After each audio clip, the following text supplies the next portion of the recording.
try that again. Here's the intro.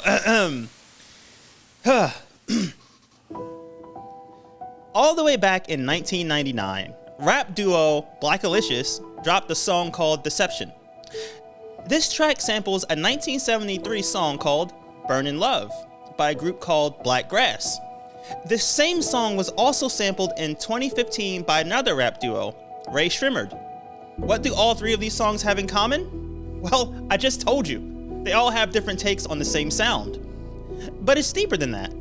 I mean, it's gotta be. I planned the whole episode around it. The original song, Burnin' Love, was about a love that burned inside the lead vocalist. Not in a rush to a walk-in clinic and get cream for it and call your previous partners kind of way, but in an, oh my god, this is intense kind of way. Which, I guess is kind of the same thing, really. Anyway, the lead vocalist cries, "Ooh hoo hoo, feel my temperature rising. It's getting through to my soul. Boy, boy, boy, you're gonna set me on fire. My brain is flame and I don't know which way to go." Neat. Okay, on Ray Shrimmer's 2015 song, the first line is, "Mike Will made it." Because Mike Will made it. And this song is also about love. Sort of. On the hook, the lyrics are, "So back to what I was saying, money make the world go round.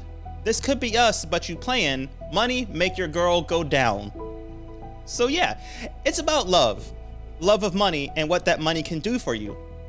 Although, quick aside here, this song dropped before the OnlyFans era, and were it written today, I imagine instead of money make your girl go down, they could have said, girl go down, make your money. And when I say make your money, I mean take your money. As in, they film themselves and you give them money so you can see it, which is fine. And we need to destigmatize sex work. I mean, you've got a problem with women selling their bodies, but you watch professional sports? I mean, be honest and admit that you don't actually have a problem with women selling their bodies. You have a problem with the fact that they're the ones making the money. Furthermore, men do it too. I'm looking at you, Safari. Well, I'm not actually looking at you, but whatever, shut up. You know what I mean. Where is the male criticism? Because you're on a Mac. Where? Oh yeah. Oh my gosh, have you seen the meme with Fabulous in the studio? I'm looking at Safari because I'm on a Mac. That would be like a good. All right, back on topic. Smash the patriarchy. Okay, where was I? Yes. Ray Shrimmered. This could be us. About love of money. And finally, there's Deception by Blackalicious, where Gift of Gab, put some respect on his name, warned about that exact thing. He opens the song by pleading, "Don't let money change ya." The Genius.com description of the song explains, "Deception is about the rise and fall of a young rapper's career, all because he was drawn to money." Now, individually, none of these songs fully convey the message behind today's misinterpretation. Yet, when you combine all the lyrics and consider them as a whole, that won't do it either. But that music, the samples that Ray Shrimmered and Blackalicious make use of, the source from which it came. If we focus our attention on that, see, these songs are all wildly different in their style, feel, and lyrical content, but the underlying music was born in 1973. It changed in 1999 when it helped Blackalicious complete their song, and it changed again when Ray Shrimmered used it for theirs. And here at last is the main point, because no one can bury the lead quite like me. The music never really changed at all. Stick with me here. Imagine the music itself as a person. And imagine this person is a male, because patriarchy. Way back in 1973, Black Grass sang about this person's longing for love. In 1999, Blackalicious rapped about how this person fell in love with money and it was his downfall. In 2015, Ray Shrimmered told us about how money was the only thing this person truly loved anymore. So if you look just below the surface, you'll see that all of these tracks are about love. Like I said, this music never actually changed. Its priorities never shifted. Though the object of its desire changed over time, one thing remained constant. It never stopped being in love with love. And that's what today's episode is going to explore. It's incredibly difficult to change who we are as people. I've heard wealthy and wealth-adjacent people say that money doesn't change you, it just amplifies traits that had always existed within us. Having never been wealthy or adjacent to it, I really wouldn't know, but I'm going to run with it anyway. we're going to analyze the ways in which the people in today's film find themselves in different circumstances through, to put it lightly, some nefarious means. But the core of who they are, who they've really been all along, never really changes. And we're going to use that to talk about the police. Today, we're going to misinterpret Parasite. Okay, wait, hold on. Before we get to the intro, I have to read you guys this quote that I found while researching this episode. And this is from Ray Shrimmered, apparently discussing the track This Could Be Us. Quote, oh, dear God.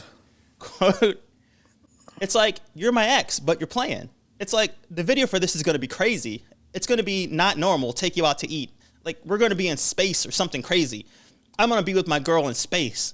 Then we're going to go and play baseball. Let's go to Applebee's. It's going to be something crazy. Like, what's crazy? I love Applebee's. Maybe jet skis. Maybe go to space. We have to make a video for this one. End quote. And I'll save you the trouble of going to YouTube and checking this. They did none of that. They filmed it in Africa. Anyway, on to the show.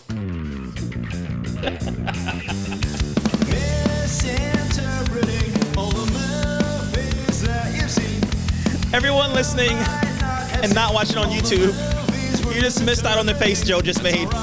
It was amazing. You're really smart, and that's fair play. Misinterpreting all the movies that you've seen. You might not have seen all the movies we're misinterpreting. That's all right. That's okay. You're really smart, and that's fair play. Misinterpreting. Okay. Hi, welcome back to another episode of Misinterpreting Movies. I am Tyrice, and Joe is Joe. Joe, say hi to everybody. Is as is. Whatever that was. I don't even know. Two different things decided they wanted to fight to come out, and neither one of them made it out whole. I think that's going to have to be your new catchphrase. That's going to be your new hello. And we're going to get t-shirts with your face and then that written on it. I think just that's t-shirts with my face scare me. I'm good. Ooh, Christmas is right around the corner. Just at the same time, just because it was this guy, officer. Hey, well, yeah. I guess that kind of ends any ideas you've had for Life of Crime, right? I mean, yeah. I mean, Life of Crime? What? Although, if you get it printed on a white tee, then it's kind of like a rest in peace thing, right? Yeah, that's not good. That's not good either. We need a Misinterpreting Movies merch shop, I think.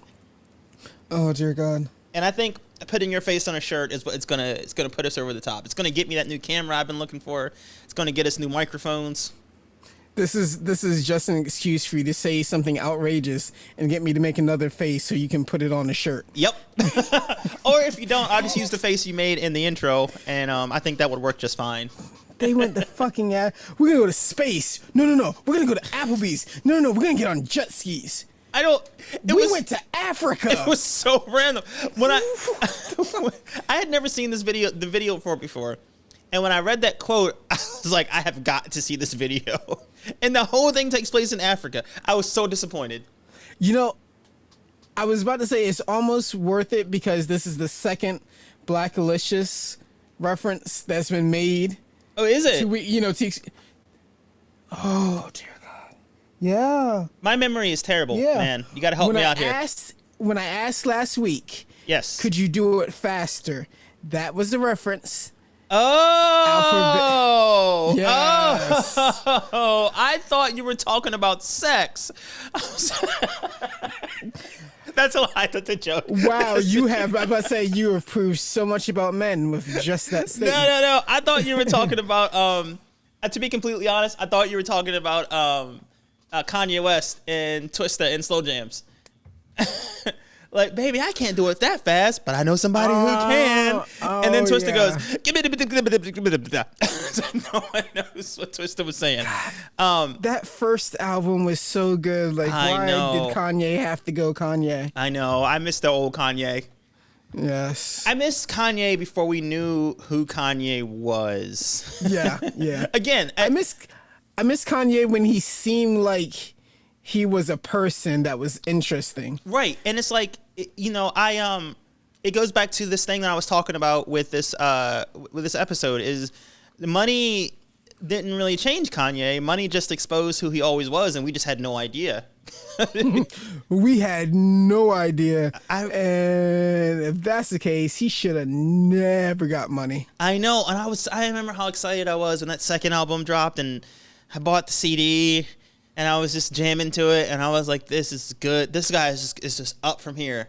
And the third album dropped, and I was like, yes.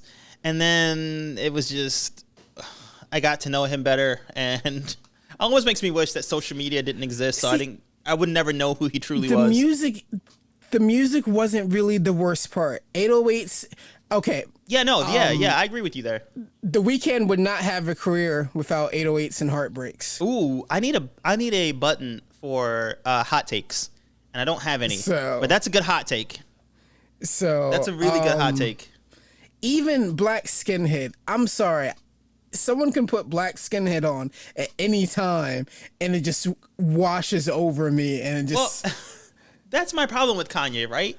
Is that like he's still like he's a very talented musician, and then when I don't seek out Kanye anymore. But when I hear a Kanye song or a song that Kanye produced, I get angry at how good it is because I'm like, yes, it's having an ex that you don't ever want to see again, but every time you just reminisce, you're just like, yeah, there were some good points. There were some good things. It's like they're absolute garbage. Yeah, but damn, it's like it's like having an ex and finding out that they're in the KKK now, and then you're just like, all right, I'm writing this person off, and then you stumble across their OnlyFans, and you're like, wait a minute. You're just like, this reminds me of why we lasted as long as we did. Right. Oh man, I was gonna make an R. Kelly reference there, or a reference to a song made by R. Kelly. Please no. Yeah, I know. I can't even I can't because it was a high quality joke about an R. Kelly song, but I'm not gonna do it. I'm not gonna do it. High quality jokes. Okay, so before we get into the news and I let some shit fly, I need to ask if you saw my story today on Instagram. Let me look at it right now because I may have seen it and just forgot, or I may not have. Oh, wait, which one are you referring to? Because I did see them all. Was it the one with Vision? Yes, with the Papa John's. Oh, the Papa John's. Yes, well, I did see that. That's what led to Vision. Okay, so let's just go ahead and say, I read that, and I was at once taken aback because I'm just like, you're not black. You don't get to say that. For Papa John? No, not Papa John, the guy who wrote the things that he needed and I'm gonna go ahead and say it. Oh yeah. But he used an asterisk to. I know, but I'm still just like, you're stumbling. You're, right on that you're stumbling on a very interesting conversation, and I want you to continue. But this is a very because it's just like you're on that precipice. Yeah, you're not saying it, but you're right up to that line.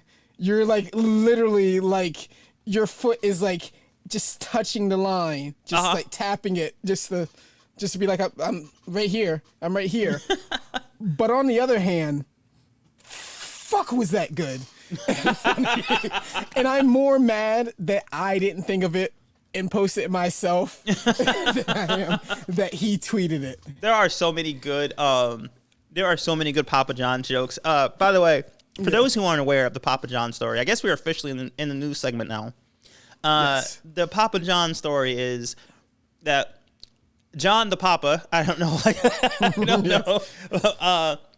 Papa John said that he has been in a, 20 week intensive course? I don't know if it's been that. I just thought it was like he spent 2020 just trying trying his hardest. Yes. He's been dedicating himself. Yeah. He's been working hard. He's been putting in the work and the effort to the training, the mental fortitude, toughness to get the N word out of his vocabulary. What does that training look like? Just he's gotta be doing like push-ups and just like, and as soon as he does that, he has to do a push-up. Like as soon as he gets to the G, and it's automatically like, he's like, nigga. Do you think that he, like, when he thinks he's ready, he goes out into the world and he hires black people to pull into his parking spot at the mall, or cut him off in traffic? I mean, something like that. I feel like he's probably doing some kind of like reflex, like conditioning training. Like maybe he goes to a black boxing gym and he just puts on the headgear. And as soon as he gets ready to say it, they just pop him in the mouth one good time. And then, he just keeps going through like rounds of that. And then it's kind of conditioning him just like, if I say it, I'm going to get hit. So that'll make me not say it. There is a, oh man. Okay, so I'm actually going to make a joke that I'm not going to be able to play for the people at home. But what I want you to do, hold on. So, how can I explain this in a way? So I want you to continue with your news, with your news segment, because I know you had something else you wanted to mention. While we're doing that, I'm going to find something that I want to play for you. And then since I can't play it for the people at home because it involves copyrighted music, I'm just going to have your reaction. I want the people to see your reaction to it. So go ahead. Okay. So there is one thing that actually relates to this, but in the end, I need Tyrice to see this one. Okay. Because it has to be seen to be believed. So I'm going to switch over to a topic that's been near and dear to my heart for a couple of days now. Aww. And I'm being so serious, actually. Let me just take a quick sip of water. Okay. My bougie water of choice today is core water. People are going to have to start paying us for this free advertisement that we're given, even though we only... by the way, I like you know how I know that our hood pass has been completely revoked? Not only are you drinking core water, but you went pinky up when you drank it. Oh no, I'm stunting on these bitches today. Okay. I guess money really does change you. Yeah. Be amazing once I get some. I know. Tell me what that's gonna be like. It's gonna be like Taco Bell runs. It's gonna be Taco Bell runs and boxes of taco glorious chicky nuggies. Golden nuggets of delight. Okay, I know I made fun of you last week, or made fun of chicken nugget eaters last week, but those look pretty good. Exactly. Anyway. Exactly. I told myself I was going to get some just because of that. I support you. I support you stay true to who you are, and I respect that. I do my best. Oh, before you get into your news segment, I forgot to do trivia, useless movie trivia. So before you get into this thing that's near and dear to you, I got to do useless movie trivia. And today's useless movie trivia question is from imdb.com, which is where I get all of them. So there is a trash can. All the 2 times. Right. There's a trash can in the house, the main house in this movie, the Parks' house. If you've seen the movie, you know what I'm talking about. If you haven't, you'll know later. But the trash can in Parks' house costs how much money in real life? It costs blank amount of dollars in real life. That's the question. How much money did the trash can cost in real life in the Parks' house? I'd like to take a stab at that. Sure, take a guess. I'll let you know if you're right or wrong. I'd say it's about $350. Wrong. Can I take another guess? Sure. $350. Wrong. but I'll let you guess again at the end of. You get one more guess at the end of the news segment, and then I'll let you know if you're right. I'll let you know how close you are. But anyway, all right. Carry on with the thing that you wanted to address and that you wanted to show me. Okay, so First we go with the thing I need to address. Have you found the thing that you were looking for? Yes, actually I did. So we are going let's continue with that then. Let's go ahead and continue with that. Yeah. Okay, so we're just gonna cut away for a second, because no one's allowed to hear this, and then we will come right back. And we've come back. Anyway. All right. Moving on. So this. Who? Uh-oh. So I read this, and literally the last time you seem perturbed. I think the last time I got this mad was when I tried to watch the first episode of Underground. Okay. And so my reaction to Underground when I watched the first episode is I can't be watching this, because I was at a job where I, was able to watch, movies and stuff while I was working. But literally, because Underground's about slavery and slaves, deciding to escape and work together, the things that happened in that first episode just had me ready to swing. Okay. And no offense to this, but you have to understand, the same way that women could watch a movie about a woman being raped or assaulted or anything like that, and you feel some kind of way. I've noticed for me, and it's not just for me, I've noticed from a lot of black people, this is the reason why we're kind of done with anything. It was like it's a movie with slavery or like TV show with slavery. You just reminded me of something because that I want to say. But okay. no, I'm gonna let you finish. But you remind me of something that I want to add to this after you're done with all of this. But I'm glad you said that, because it just reminded me of something and I don't want to forget. So I do apologize, to all of our white listeners. But after watching that first episode, I was like, I'm done, because I have 4 more hours of work, and I'm just ready to swing on anybody white just for the sake of just that's how angry I am. This is why I've never seen 12 Years a Slave, because I'd come out of that theater putting motherfuckers in like arm bars and shit, just because I'm like, nope, not today. I am my ancestors' rage. Someone getting their ass whooped today. Okay, now I understand why you said that before the episode that you were going to be the angry black man today. I get it now. I understand. Yeah. I understand. Yeah. But go ahead and so I still don't want to step on your toes here. So I'm sending you this because I need you to read it, because I may be the angry black man so far, but once you read this... Should I read it out loud? And by the way, to the listeners and watchers, I have no idea what he's about to send me. He offered to send it to me before the show, but I said no, I want to see it and react in real time. So you're sending it to me via Messenger, I assume? I am sending it to you via Messenger. Okay. I am gonna...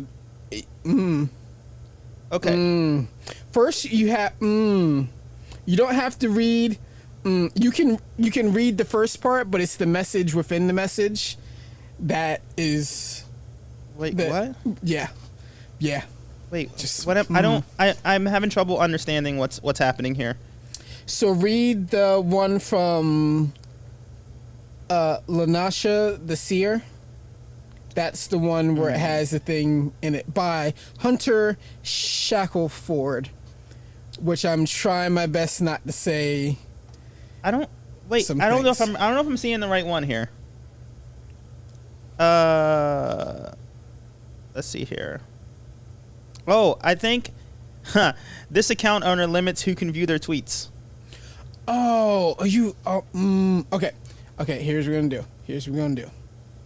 You may just have to give me a No, I need your reaction, because everyone's used to me being the angry black dude. I will let you know. I will warn you beforehand. Some of your anger too. I will warn you beforehand that I will be very disappointing in my expression of my anger, because I don't No, you won't. Yes, I will. No, I don't. I promise you. Tyrice, if you're very limited in your expression of anger on this one, our working relationship might not work out anymore. Let's see. audience, this is some super high level. This is like over 9,000 level coonery. Yeah, no. So this stuff, Going in this. let's see.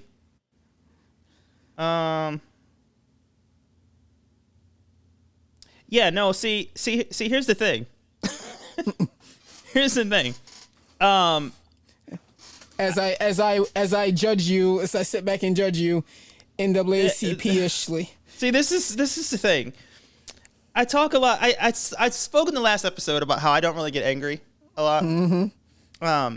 I can recognize when something is ridiculous, but I don't even want to give this the airtime to read what this person wrote. Like, I don't even want to dignify this by mentioning it, the person or the words.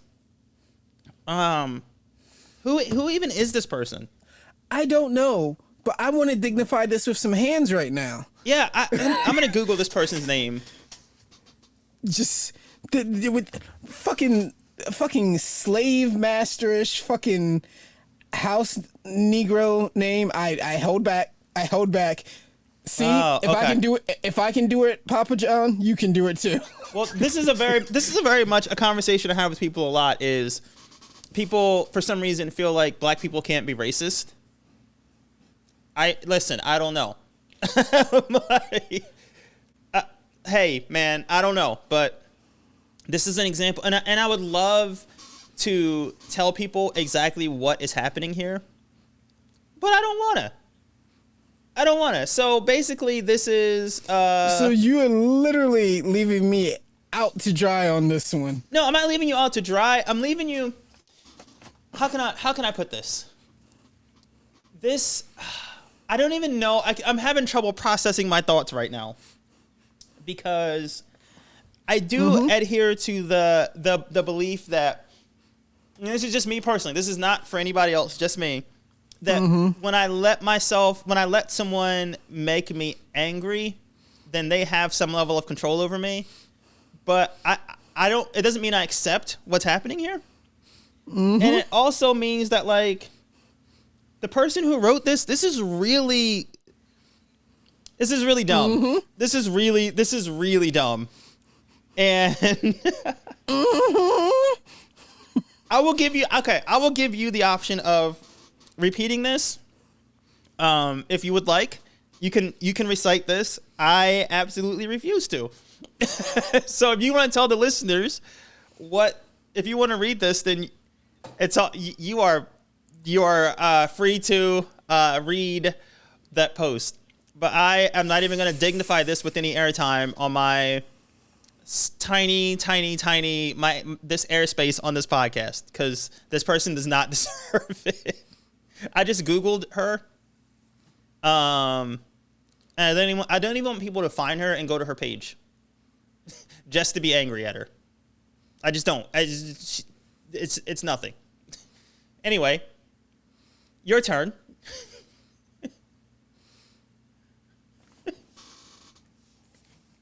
Joe is drinking his water. Oh, by the way, he's got pinky in the air. I feel like before Joe speaks, he is going to need some background music.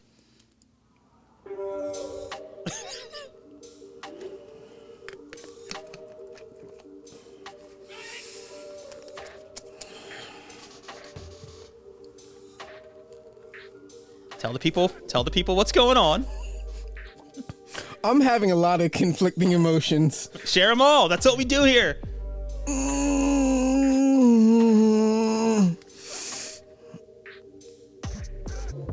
I was hoping we could talk about it so we'd get a little discourse. No, no. But you know what? No, I respect the way that you want to handle it. I respect that. You have every right to handle. Fuck this motherfucker. Fuck them. Nigga. So here, just. I want to put on a pair of Timbs right now and stomp the living shit out of them. Just, And see, and here's and we've accidentally stumbled upon another really good topic here, because I was on YouTube the other day. And when I'm on YouTube, I usually watch the videos that I watch are pretty similar. So my suggestions are usually the same. I'm either watching car videos. I'm watching videos of like late 90s, early 2000s computers and technology and video games and things like that. And I'm also looking up instructional videos on how to podcast because I'm always trying to learn new things. Well, the other day, I started seeing suggestions in my YouTube videos for videos of Ben Shapiro. And one was like, liberal tries to insult Ben Shapiro, gets owned, hilarious results. And it was a channel by Ben Shapiro. And I'm sitting there and I'm like, the algorithms here know that this is just gonna make me mad. And if I get angry and click on this and just a rage click, I'm going to get more Ben Shapiro videos and I'm going to give him more clicks and more hits. And this is what he wants. This is the attention he wants. It's the same as when a boxer plays the heel and people either love him or they hate him. And people still buy tickets to either see him win or they want to see him get knocked out. Like, love me or hate me, like all attention is good attention. And a lot of times when I see people who post things like this girl was posting, and they write things that are so way out in left field that to me are so clearly wrong. They're clearly wrong. I went Stephen A. Smith there for a second. They're clearly wrong.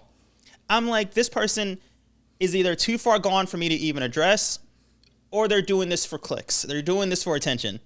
And whatever the case may be, I don't want to engage in that because I don't even want to support that kind of, I don't even know what the word is, that kind of, like, I don't want to engage, I don't want to spend too much time engaging in things that make me angry because there's just so much of that. And I don't think that this girl deserves my attention. Basically, I don't think she deserves it. and again, this is just me personally, 100% me, no one else. I have so much attention to give. I have a limited cup full of attention, and there's so many people who deserve it more than she does. So she can do her little write up. She can have her opinion. She can whatever, but I am not going to I can see it for what it is without letting it get to the core of who I am to the point where I'm rage tweeting at her or telling people to go to her page and mentioning her name because her name does not deserve to be spoken on this little podcast by me. But again, that's not telling you how to respond to it. We can absolutely have a discourse about it. and I by no means I'm telling anyone else how to react or how to feel. It's just, this is why I said that I can almost promise you that my reaction will be disappointing to whatever she has to say. And I also think that this ties into the topic that we're going to discuss today about just some experiences that I've had. And I think a lot of it comes from experiences that I've had, which we're going to touch on today. So that's my spiel. On to you.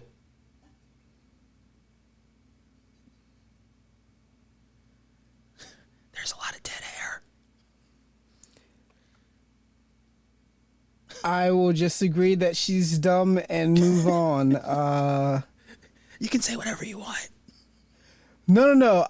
Right now I am in a strange moment where my level of anger is so much that I'm not exactly sure what I'm feeling right now.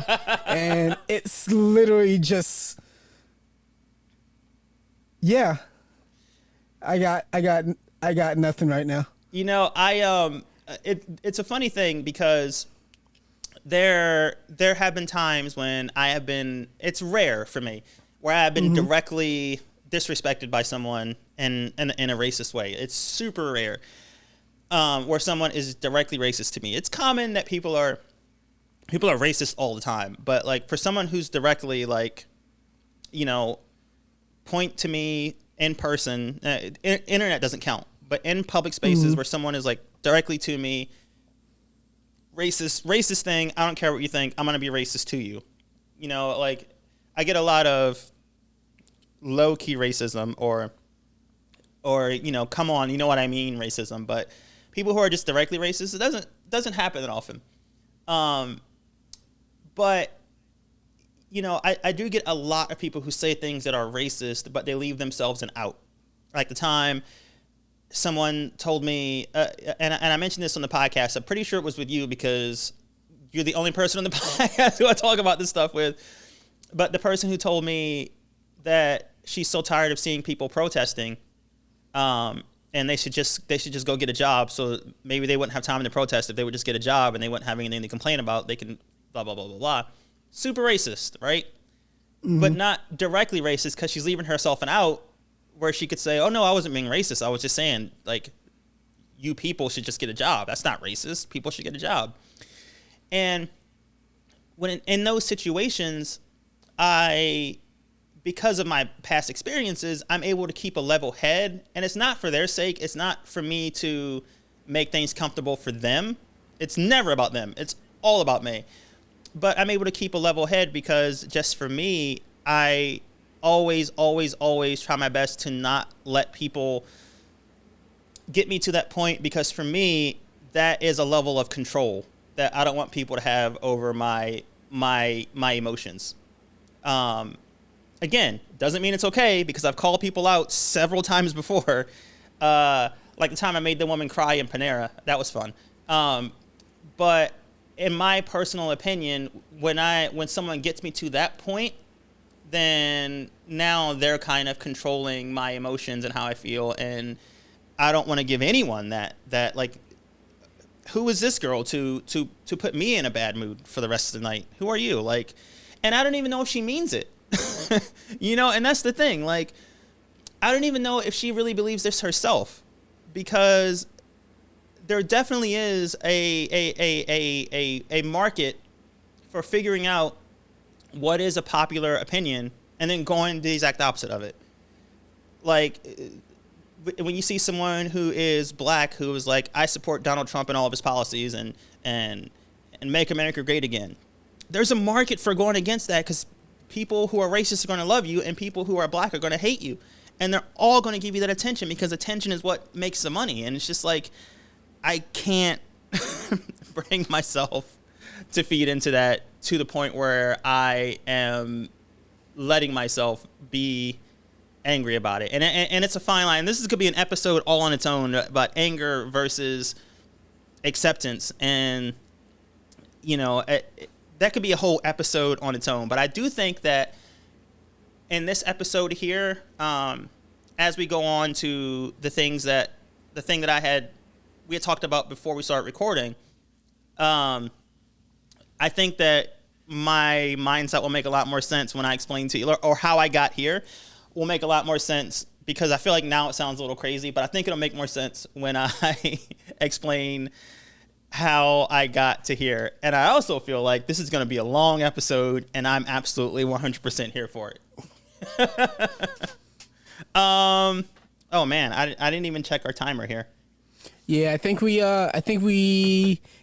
should be time for analysis now. Yeah. But first we are going to give the answer trivia. For the trivia question. So you get one more guess for the trash can in the Parks' house. How much did that cost in real life? Okay. I'm giving it some thought here. And I'm going to read you a little bit more of the description here. The director chose the trash can because it didn't make any noise and it opens very smoothly. Still, he was baffled by the cost, saying, what kind of idiot would buy a trash can that's going to smell anyway? Like, what kind of idiot would pay this much for a trash can if it's just going to stink? My final answer? Your final answer. Way more than I would ever pay for a fucking trash can. That is correct, actually. It is $2,300 for a trash can. Wait, I'm gonna need you to repeat that. I'm sorry, what? Take $1, multiply it by 2,300, and that's the trash can. 2,000, 2 racks plus 300 for a trash can. Yeah. That trash can costs more than my laptop. Right. I bought my trash can from, I got a fancy trash can, a fancy metal one with, you can put your foot on and open it up. And it was like $30. And I was like, in this economy? Are you kidding me? Yeah. And I went back and forth from whether or not I wanted this trash can. And I was like, you know what? Fine. I'll live a little. I'll splurge and get this trash can. No, I've been looking at trash cans too, like, oh, you know, maybe I'll change up something different, something a little bit nicer. And then I look at them, just like, nope, trash goes in the piece of trash that I already have, because I can't spend that kind of.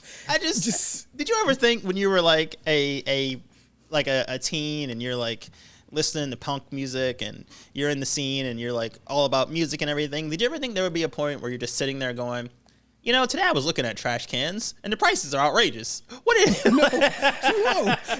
did you ever think you'd be complaining about the prices of trash cans? Never a thing that I ever thought.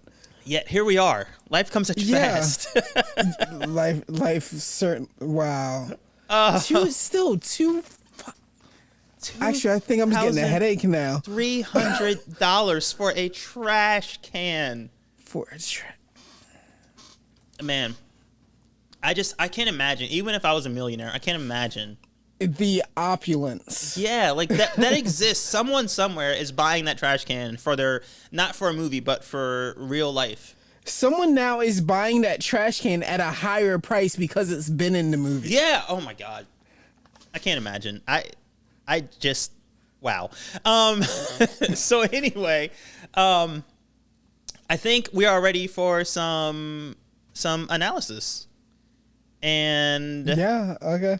And I am looking forward to your questions and comments when we finish. Okay. Let's go with this music. That's still too damn much for a trash I know. can. I know.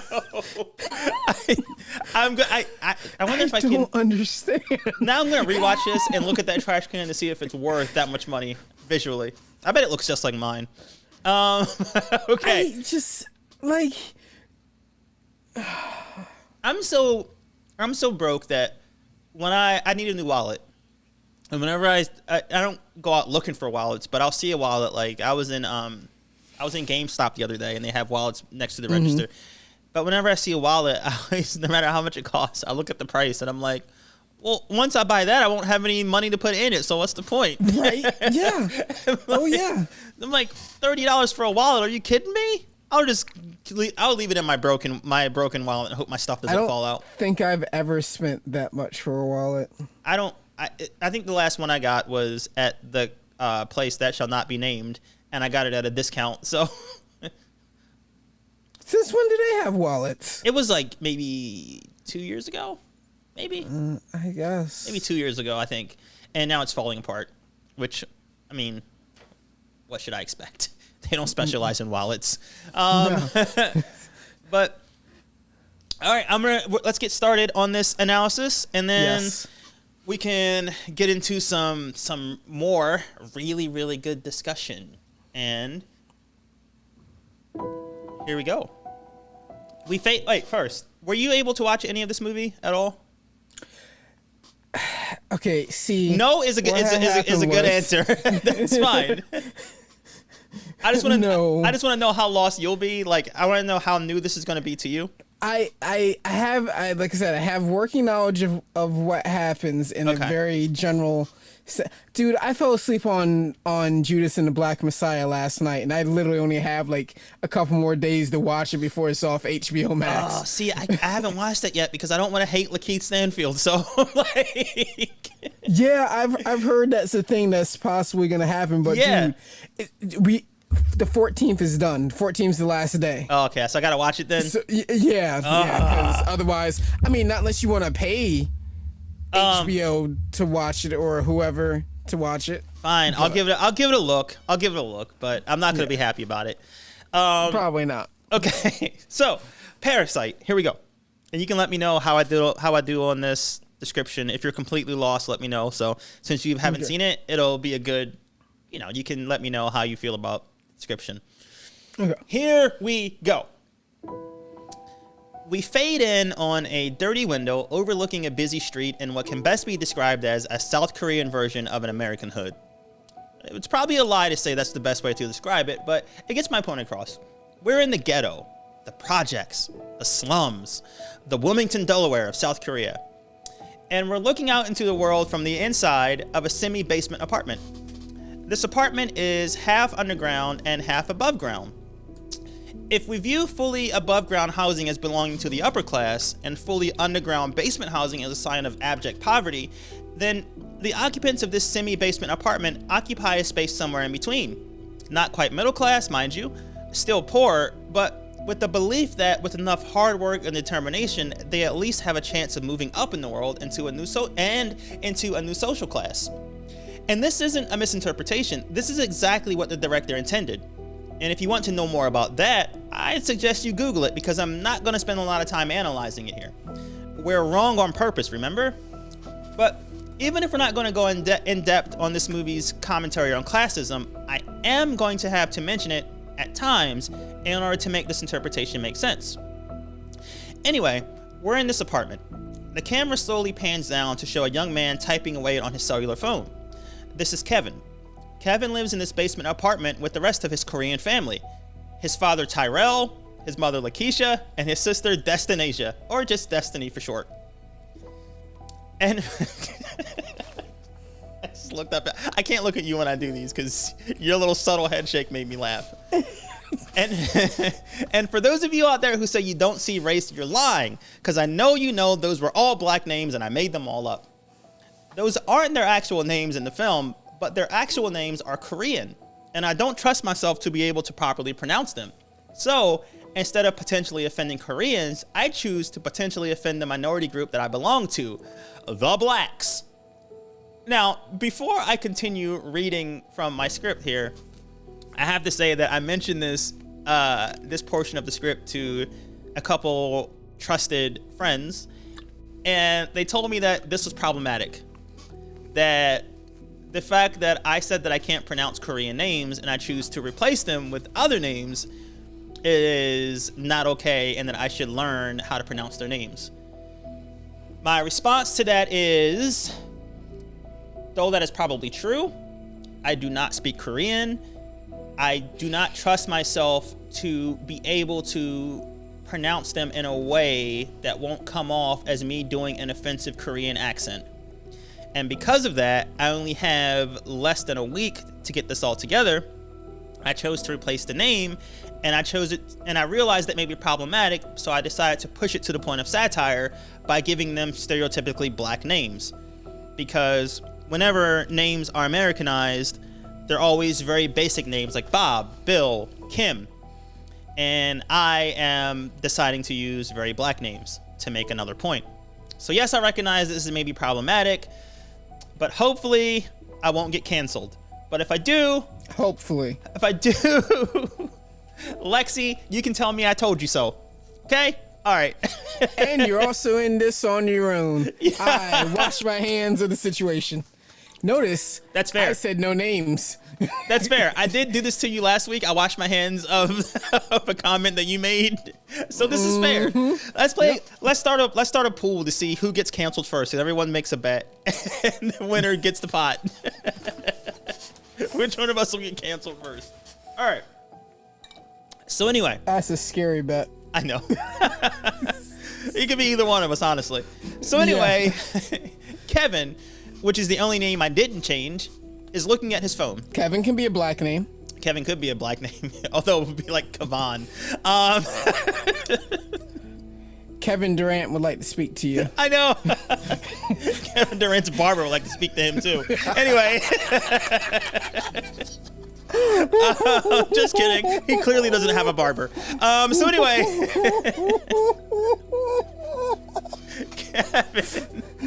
Kevin, which is the only name I didn't change, is looking at his phone. Kevin has been stealing Wi-Fi from a neighbor, but he notices that the neighbor has finally put a password on it. Stealing Wi-Fi? Stealing Wi-Fi. Using Wi-Fi that doesn't belong to him. So I actually mentioned how this is a relatively minor crime later on, so don't worry, you don't have to. I address that. So he's stealing Wi-Fi like the petty criminal that he is. Quote, "No more free Wi-Fi," Kevin says to himself. Word quickly spreads to his sister Destiny, his mother Lakeisha, and his father Tyrell. Kevin walks around holding his phone high in the air trying to find a new free connection. This opening sequence is meant to show us how poor this family really is. They're stealing internet because they can't afford their own. And they don't have mobile phone data because they couldn't afford to keep their phones connected. Tyrell spent the night sleeping on the floor. For breakfast, he treats himself to a bread sandwich. And when they notice a man out fumigating the city street, they decide to leave their windows open because, as Tyrell says, it's a way for them to get free extermination to take care of their stink bug problem. Lakeisha gets a job folding pizza boxes. It's not much, obviously, but they are all thrilled that she's got it. They're desperate for money, so they'll take whatever they can get. And Domino's is happy. Yeah, I think it was called it was something pizza. I can't remember what it was called. Krusty Krab? It was not called the Krusty Krab. But they'll take whatever they can get. But this isn't enough.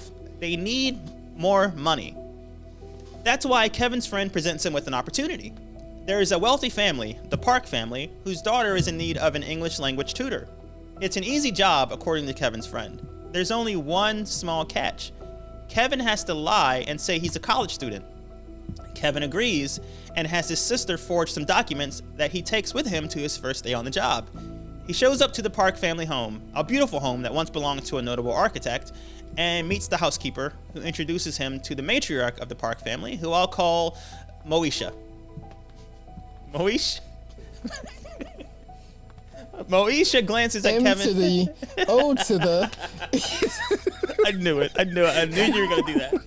Moesha glances at Kevin's forged documents for a moment, then sets them aside, telling Kevin that she doesn't care about his documents or his prior experience.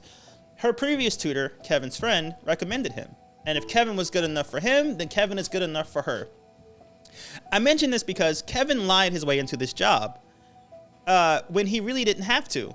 He used deception to get what he wanted when he probably could have just used honesty instead. But to be fair, he didn't have any way of knowing that, so he tried deception, and it worked. Thus, sending him and the rest of his family down a dangerous path, one that includes attempted murder via peach fuzz. No, I did not misspeak, you heard that correctly. If you're on the edge of your seat wondering what that's all about, you might as well go ahead and remove yourself from that edge because I'm not going to tell you. Because here's the thing, this movie takes a major turn at almost exactly the midway point. I highly recommend you watch this movie from beginning to end, and if I tell you about what happens at the midpoint and beyond, it will kind of ruin the whole movie for you, and I don't want to do that. So on this episode, we're actually only spoiler alert, all of their names are not actually black names. They're not. They're actually Korean names. So on this episode, we're actually only discussing the first half of this movie. The problem with that, though, is there's a lot of little things that happen in the first half that set up the events in the second half. But if we're not even going to talk about the second half, then there's no reason to discuss any of those things. So I won't. But I will tell you this much. Not everyone makes it to the end of this film alive. Anywho, I tell you all of that to let you know that there are a ton of things that are left out of this analysis. The most significant of which might be the gift of something called a Scholar's Stone that occurs near the very beginning, something that supposedly is said to bring material wealth to families. Oh, and then there's the thing with the peaches. But let's get back to the Asian names. Also, the Asian names have been left out. The Korean names have been left out of this analysis. Sorry, you're trying to get me canceled, aren't you? What? I'm taking you down with me, buddy. I'm making up something about you, bringing you down with me. Like you need to make something up. I'll just lay low for 6 months and then go on a apology redemption tour, and I'll be fine. You are ready for YouTube. Oh, thanks. Yes. I've been paying attention. Okay. Let's get back to Kevin and his unnecessary lies and deception. But it was only a small lie, right? Plus, he would have gotten the job anyway, so what's the big deal?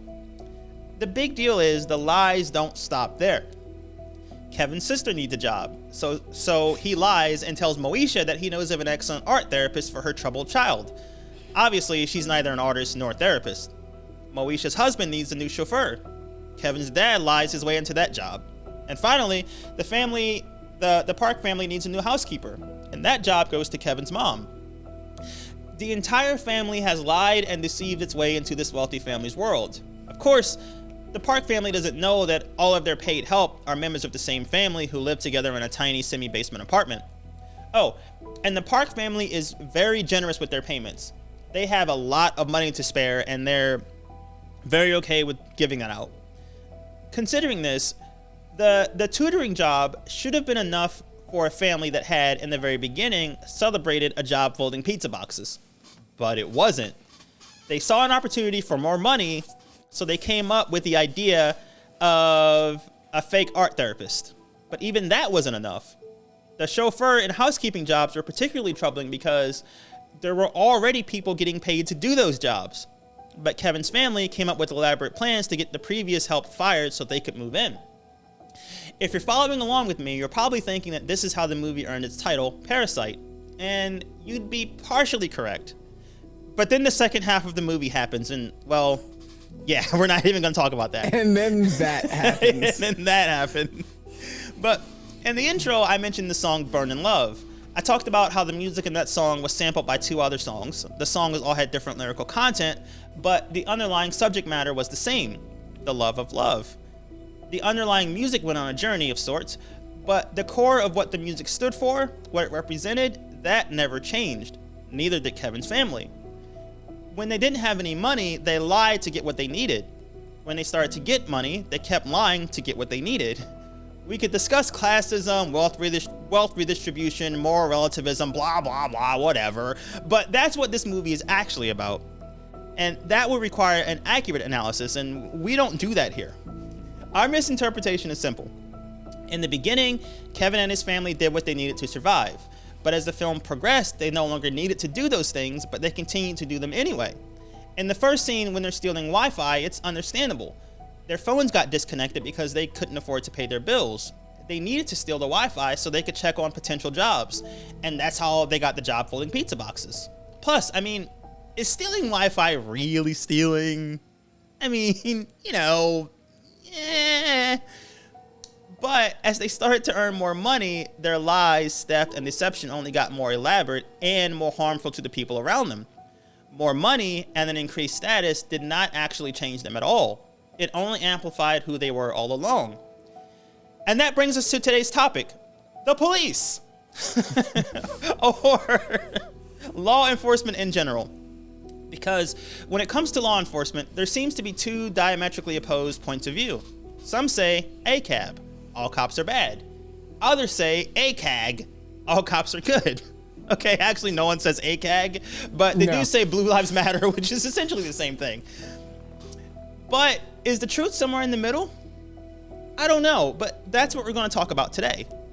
But I do know this, that badge and the pay and the power and the mainstream cultural prestige that comes along with it doesn't change a person.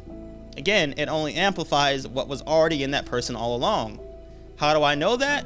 Well, I spent nearly 7 years and some change doing the job myself. That's right, long before this here podcast fame and fortune, I was a corrections officer. So, with that, we will lower the music there and get to the point of today's episode. Tyrice tells us why he's ops. And if our hood pass wasn't already revoked, now it will never be reinstated. Yeah, actually, I just thought about that. You screwed me on that one. Thanks a lot. Yeah, sorry. We're kicked out of the hood like Donald Trump got kicked off Twitter. We're never allowed back. Or like Donald Trump got kicked off Pornhub. Or like Donald Trump got kicked off YouTube. Or like Donald Trump got kicked. You name it. How do you get kicked off Pornhub? You know, I have to ask myself. I feel like there's very, very few circumstances, and they all involve being heinous, and being Donald Trump is apparently super heinous as well. So. I have a thought. So they banned him from Pornhub.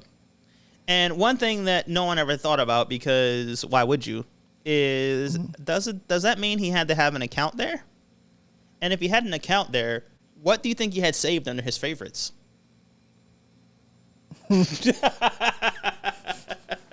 Let's not even go there. Yeah, I just like, how can I answer this without being, cancel's not even the word, without disturbing myself. Yeah, you guys can all use your imagination for that one, but we refuse to. But for this episode, I want to do a full episode on my time working that job, because man, it was a trip. And actually, while I was working there, I spent a lot of time taking a lot of notes and just writing things down. And I want to do a full-length episode where I really dive into that.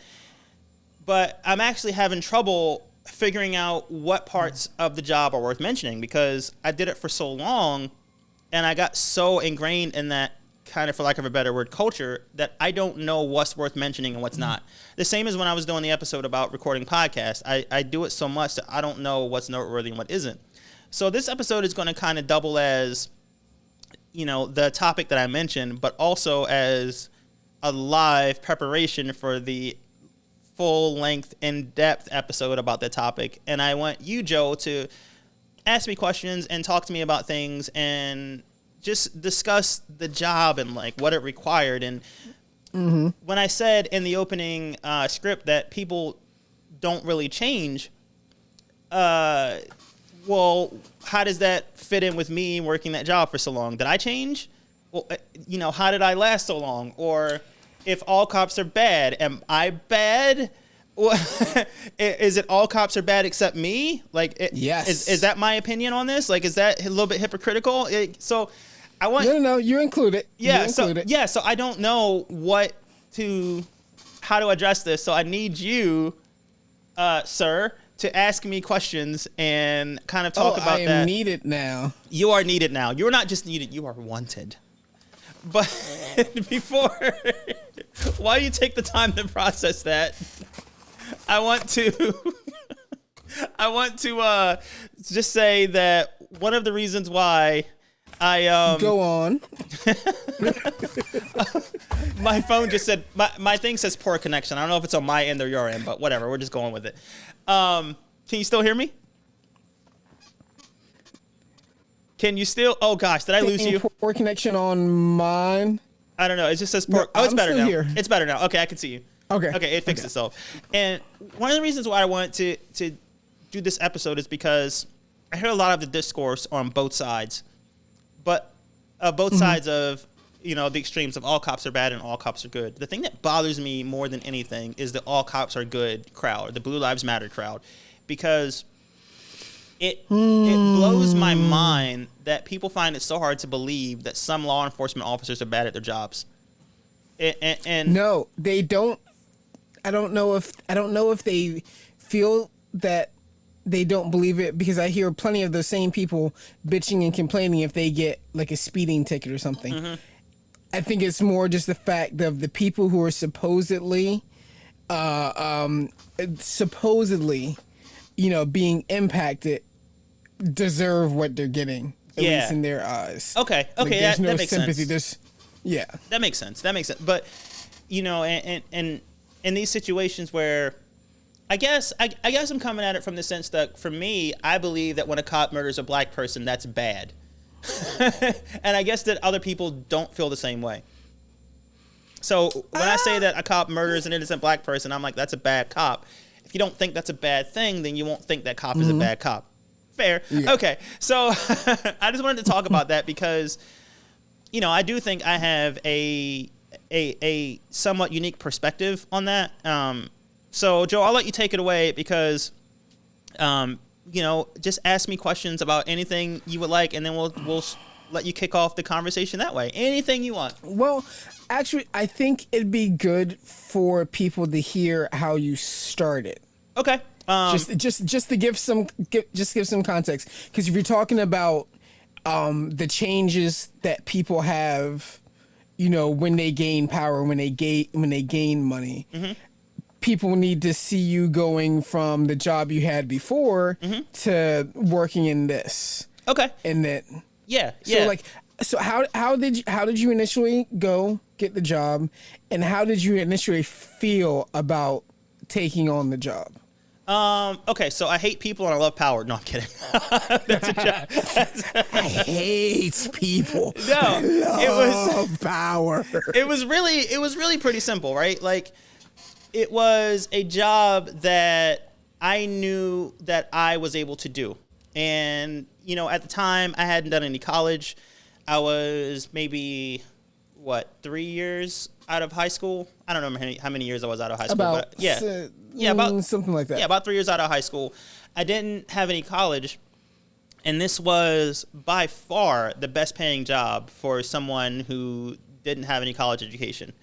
And when I tell people that it was a good paying job, this job was legit all I needed to live the rest of my life if I chose to do that.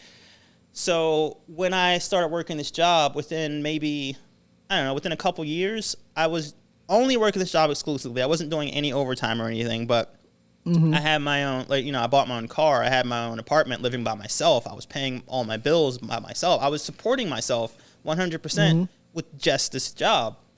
And it was something that I knew I felt like I could do. And at the moment, I definitely needed the money at that point. I needed the money, and the job was available, and there was a lot of money involved. And my initial plan was to go into it, and I still wanted to go to college, but I was in this weird situation where my parents made too much money for me to qualify for decent financial aid, but they didn't make enough money to pay for me to go to school. You know, so it's flouting your social class. No, it's not even social class. Like, when I would fill out the financial aid, they're like, "Oh, you're still under your parents. You're not living alone. You're living with your parents. You should be able to afford school on your own, and your parents should be able to pay for you." And I'm like, "No, they cannot." You know, I'm working this job because my parents can't afford to pay for me anymore. You know. But yeah, exactly. And just like, come on now, we know what prices are. So, right. I mean, if we're, for all the people who are sitting here and then we're having the $15 minimum wage argument now, to tell you, and this was a few years ago, yeah, but to think that back then you could afford college. Well, and then the other thing is, when people usually say things like that, they mean they do mean it. They mean the very bare minimum, because that's enough. Right. You should be happy to have that, not like actually going to where something is going to get you to where you want to go.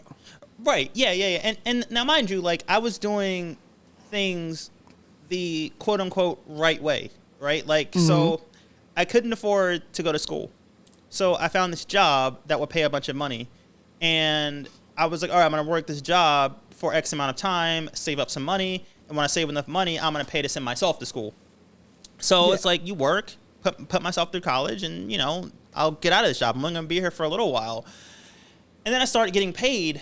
And no joke, my first paycheck, I got more money taken out in taxes than I had made in my previous job. Like, my paychecks from my previous job, I got more money. Like, I made less money than I got taken out in taxes at this job. Now, mind you, I wasn't wealthy, but I was making enough money to live. This was like a job. This was a career. Can I bring up a quick story? Of course. So, around that time that Tyrice had started with the prison, me and Tyrice were making music with a couple of friends. Hey, Alan. What up, Alan? What up? Hey, what up? Danny, what's going on? So we would meet up, I don't know, what was it, like every week, every other week, something like that. Yeah. I remember going to Royal Farm, meeting you at Royal Farm. I remember can't remember that. if we met up there or just happened to go I there. still have pictures from that. I'm not sure what you mean by pictures, and now I'm terrified. Carry on. I'm sorry. But we met up at Royal Farms, and literally I think I was grabbing something to drink and maybe something else. And I literally remember you going, "Oh man, don't worry about it. I got this."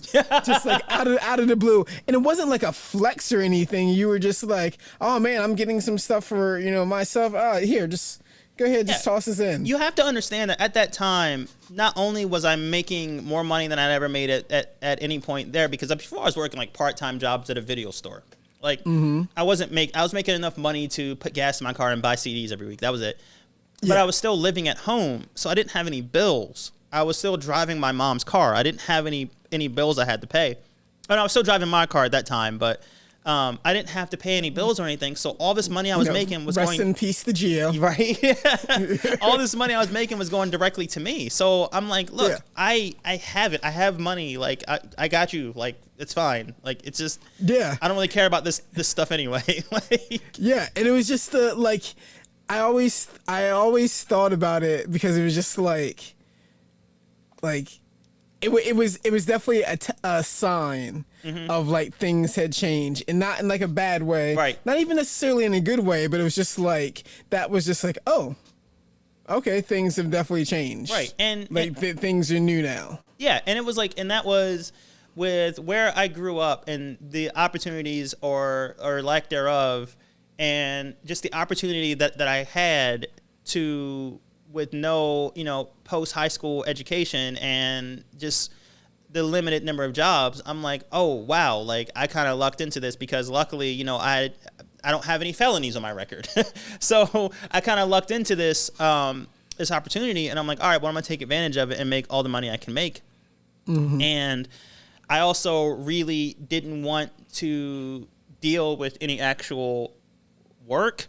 I don't want to work with any actual inmates, so I'm going to try to work the overnight shift if possible when they're all asleep, so I can just cruise through this. I just go there at midnight. I'm done at 8 in the morning. I may see the inmates for like 2 hours, if that, and then I go home. That's it. I mean, you look at it on the surface, what could possibly go wrong? Right? Like, what are the downsides to that? None. Or at least in my mind. None. Especially when it came to the later part when the guitarist entered the picture. Yeah. And it got me money to pursue my hobbies. And I love music, and music is an expensive hobby. So I said, I'm making enough money, I'll save money, I'll pay my way through school, and I'll also be able to buy these things that, are my hobbies. And that's how I got started. Was I need money, the job is available. All right, let's do it. So there we are. That's how I got started doing that.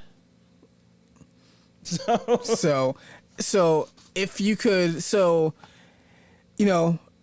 understandable. Any first real job that's a big milestone. It's a big marker. Oh, for sure. So, and then obviously you had to quote unquote come up. I did have to come up. You were doing better than you had done before.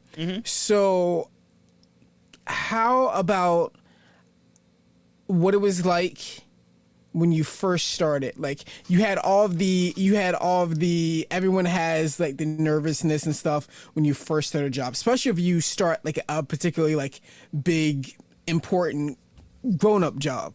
Yeah, because that's what it was. Versus so like when the veneer of the job kind of started to fade for you. Do you want to know when the veneer started to fade, or just how it was in the beginning? Well, how it was in the beginning, and then when you started to see the veneer start to kind of fade away. That's a great question. So in the beginning, like it doesn't have to be anything like super big. Just like the first time you were just like, like something hits you and just like, this is off. I can't put my finger on it yet, but. Well, so in the beginning, we had to do, so it was a whole process, and the process was I went to an open house, and I went to the open house and I did a quick test. It was a really basic test. I passed the test, and then that day they asked me if I wanted to interview. It was a job fair. Do I want to interview for the job on the spot? And I was like, well, I'm not ready for this, but I drove all the way here. Might as well.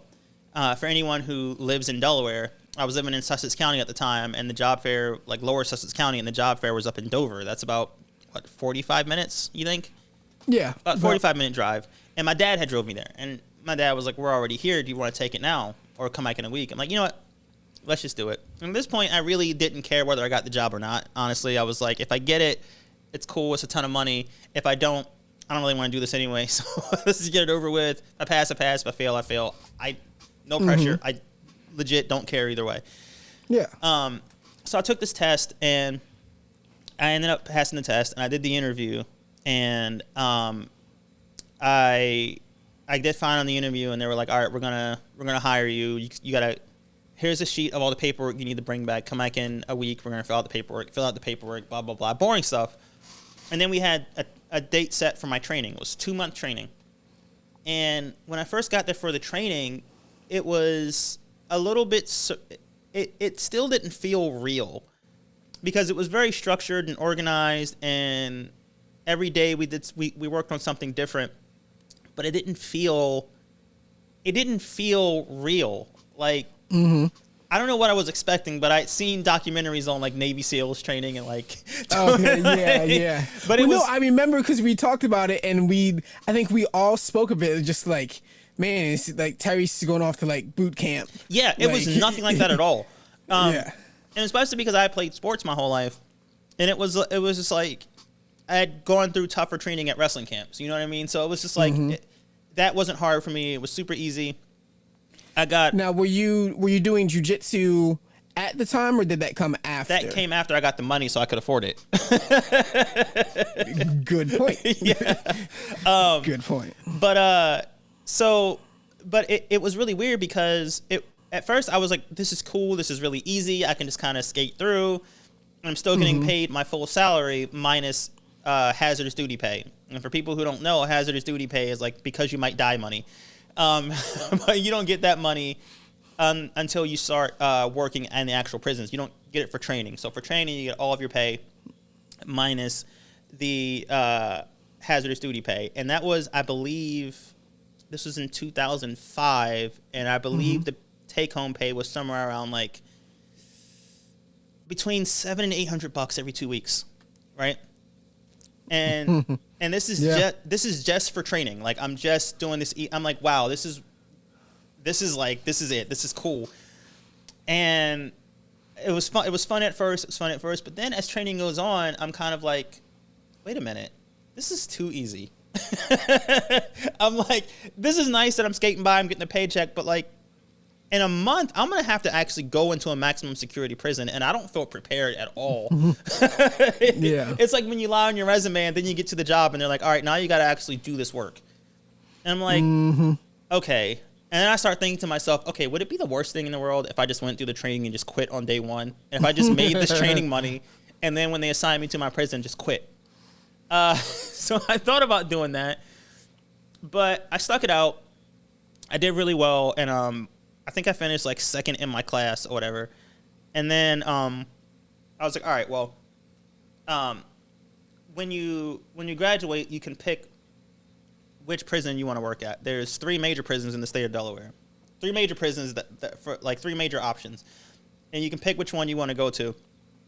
And I picked the one that was closest to me, which was, again, for those who are listening who are familiar with the area, I picked Sussex. I picked the prison in Sussex. And I was like, there's no way I'm getting assigned to it. They're going to assign me to the prison up in Wilmington or Smyrna, and I'm not going to want to make that drive. And that's going to be my excuse to quit.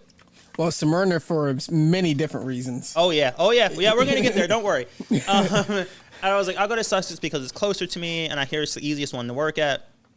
So I'll put that down as my first choice, but and we I'm know not gonna so get many it. friends from high school. I know so many people from high school who I met there. We'll get to that too.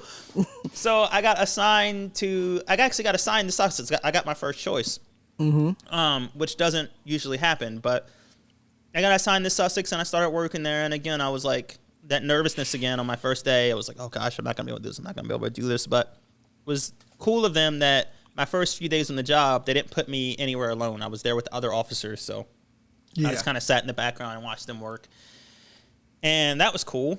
So I didn't really have to do anything, and it was actually really like calm. All the inmates were really cool. There were no issues. It was weird the first time I saw the inmates come out, and I saw like 50 men in jumpsuits. Fun fact about me, I'd never been in prison before. So my first time in a prison, just going through those metal doors and seeing the inmates, and just, it was like a little bit of a shock, but they were all really calm and well behaved. What I didn't realize was they were calm and well behaved because they respected the other officers that I was working with. Didn't have anything to do with me. So yeah, it was fine because I was working with other officers who had a good rapport with them, and they kept, the unit under control, and there were no issues. I went in there at night. I did my count. Real quick, are you having any technical? Yeah, actually, I kind of am. Now that you mention it. Oh my God! For a second, my thing was just like no internet connection. I was like, don't you fucking do this to me now? No, we're back. Okay. So yeah, so when I first started, it was fine because I never had to work alone. So I never really got the full experience, but it was fine. And I remember I got there my first couple nights, and I was like, man, if I could just do this, I can skate by, stack up some money, and then leave. So if I can just stay in the background and work with these other officers and let them do it, it'll be fine. No issues. I will just do this for maybe a year tops, make a bunch of money, and just go. So yeah, at first it was fine. It was nothing like what people probably imagine it was. Okay. Yet. So it wasn't Oz yet. It wasn't Oz. It never got. I was trying to think of relevant. That's the word I'm looking for. No, it wasn't relevant Oz. Shows from like the time. It was not Oz. It was not Oz at all. But yeah, it was again. And now when I start working in the prison, I'm making my old pay plus. Oh my gosh, are you still there? All right. So after some technical difficulties, huh? Yes. I was about to say after technical difficulties, basically we were on when you were saying you didn't have to be in there alone. Yes. If I'm not mistaken. Yes, that's correct. So yeah, it was there were no issues early on. And what I was going to say was not only was it easy when I started, but also I was getting more money now. Yeah, that's right. So each paycheck, the hazardous duty pay was like somewhere around like $200 or $300 extra per paycheck now. So now I'm making like really good money. I just have to sit in a corner and not say anything for 8 hours. Like, who wouldn't do that? Ironically, like a prisoner. Yeah. No, it's funny you say that because, it's one of those things where when you, and I didn't realize this until right before I quit, but when you start to spend so much time there that, people say it and it's actually true. Like, you're doing time also. Now, you get to go, we get to go home and everything, so it's not exactly the same. I don't want to disrespect anyone who's been in prison, but you're doing time there too. Oh, yeah. But before I go into that, you can continue on. And this is getting your practice for you starting your podcast, by the way. I'm tricking you into practice and running a podcast. This is NPR. Actually, no, I don't want to say NPR. I've had beef with NPR. This is InfoWars. Weird beef. Oh. I'm sorry. Fuck go it, ahead. We'll do it live. Fuck it, we'll do it live. No, I'm joking. Okay, carry on. I'm sorry. We got derailed for a moment. No, I know. Okay, so you were getting extra hazard pay. Extra hazard pay. Just in case I got beat up. Oh, one thing, by the way, before we go into the next question, one thing that I noticed immediately, and I don't know how to describe this, and you'll only understand this if you've worked in a prison or been in a prison before, was the smell. That prison smell is, I don't know how to describe it. there's no, I don't know how to describe it. Like, if I were to walk into a prison tomorrow, knock on wood, I don't know, that smell would be like smelling flowers that you haven't smelled in 10 years. Like, that smell is like, it would be so nostalgic, and it's so distinct, and I don't know how to explain it. I'm trying to think, because I remember having a tour of the prison, of that prison, in a semester I did at college, and I can't, obviously I wasn't rounded enough. Nothing's coming to me. If I had to imagine, they probably only took you to the pre-trial wing. They probably didn't take you onto like the compound, and like, did they take you like? I don't know. I think we may have walked past the window of some fairly scary convicts, so I'm not for sure. So they're harmless. I think that was the thing where they were just like I guess they felt like they were doing the Scared Straight program. Even though none of us were like bad kids, we're all like, they thought you were scared. Yeah, they're like, no, we're nerds. It's fine. Yeah, exactly. Just like, no, we're just, it's just class. It was a psychology class. It's just like, there's no reason to think we're doing, like we're a menace to society or whatever. No, yeah, that smell is unique. I don't know if it's the detergent they do the laundry with, or just the people being packed into one small space, but it's unique. The only thing I could possibly compare it to, and like I said, like you said, there's nothing I can really compare it to, because I have not been a guard, nor have I been in prison. But I can only address it as the smell at Comic-Con when you've hit like that second day and people start to forget wearing deodorant. Yeah, I imagine it smells like Coachella, but So I don't know. Yeah, I don't either. I feel like Coachella smells more like drugs. I mean, some areas in the prison smell like drugs too, which is a whole other issue. Yeah. But there's definitely a funk where it's just like, okay, some of y'all decided to ignore the rules. Everyone knows, even if you don't get a full shower, like you get your pits and you put on deodorant, for God's sakes. And there are some people who just feel like they are above the law. Yeah. And maybe those people should be in prison. Yeah. I'm just saying. Yeah, we can talk about that too. But I'm sorry, continue with your next question, because I have comments on all of those things. But carry on. Yes. So far we've covered that you felt like your job was fairly easy. You weren't putting a lot of work into it. Your job was basically to show up, do what you were required to do, which didn't feel like heavy lifting. No. At least it didn't feel like it physically. Yeah. One of the go ahead. One of the quotes that one of my fellow officers had said was, in this job, they don't pay us for what we do. They pay us for what we might have to do.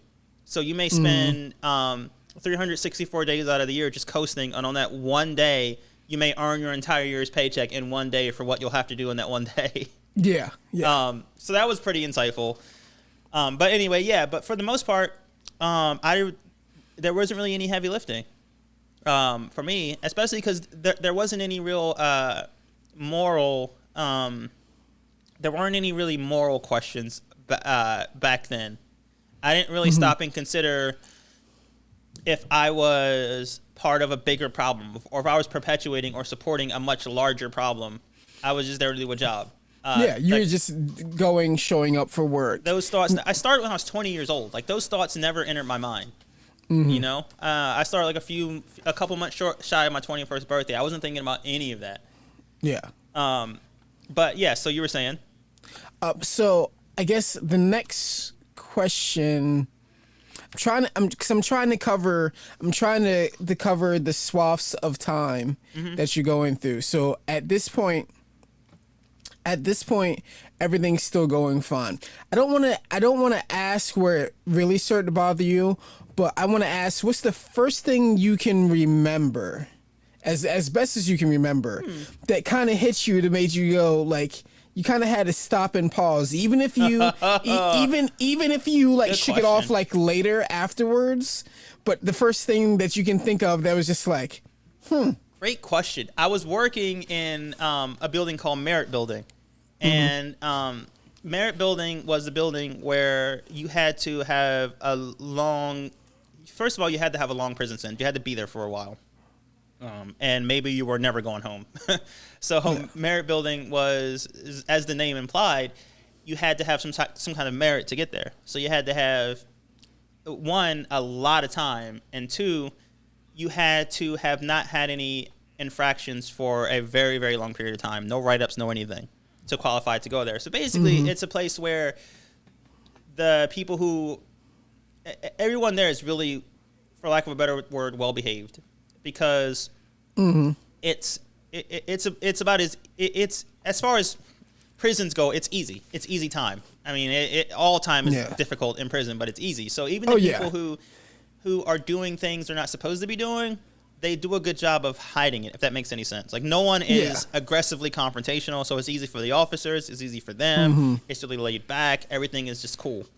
So these were the people who were basically either just like, look, I got put in time for here, all I want to do is focus on getting out, or they were the people who were just like, I have some things going on, but I need to put my best foot forward, and I have a better station. Not really. There were people who were probably never getting out, and they kind of come to terms with the fact that this is it. Like, this is my existence, and I got to make the best of it that I can. I can either do easy time or hard time, and I want it to be as easy as possible. But what really, the first time I paused and kind of had an inkling of, what am I doing here, was we had a roster of all the people who are supposed to be on our unit, because one of the most important things about being a prison guard or a corrections officer is keeping track of all the inmates and not losing any. So kind of important. Kind of a big deal. So we had a roster with all the names, the rooms they were in, and their date of birth. And there was a guy, and their date of incarceration. And there was a guy who had been incarcerated for longer than I had been alive. His date of incarceration was like 2 years before I was born. And here I was, basically in charge of this man's life. And I started thinking about all the memories I could remember in my whole life, and even the ones I couldn't remember, and even farther back than that. And this man had been in prison that entire time. And it was just really this kind of like, oh, wow, like, these people aren't just objects. They're like actual people.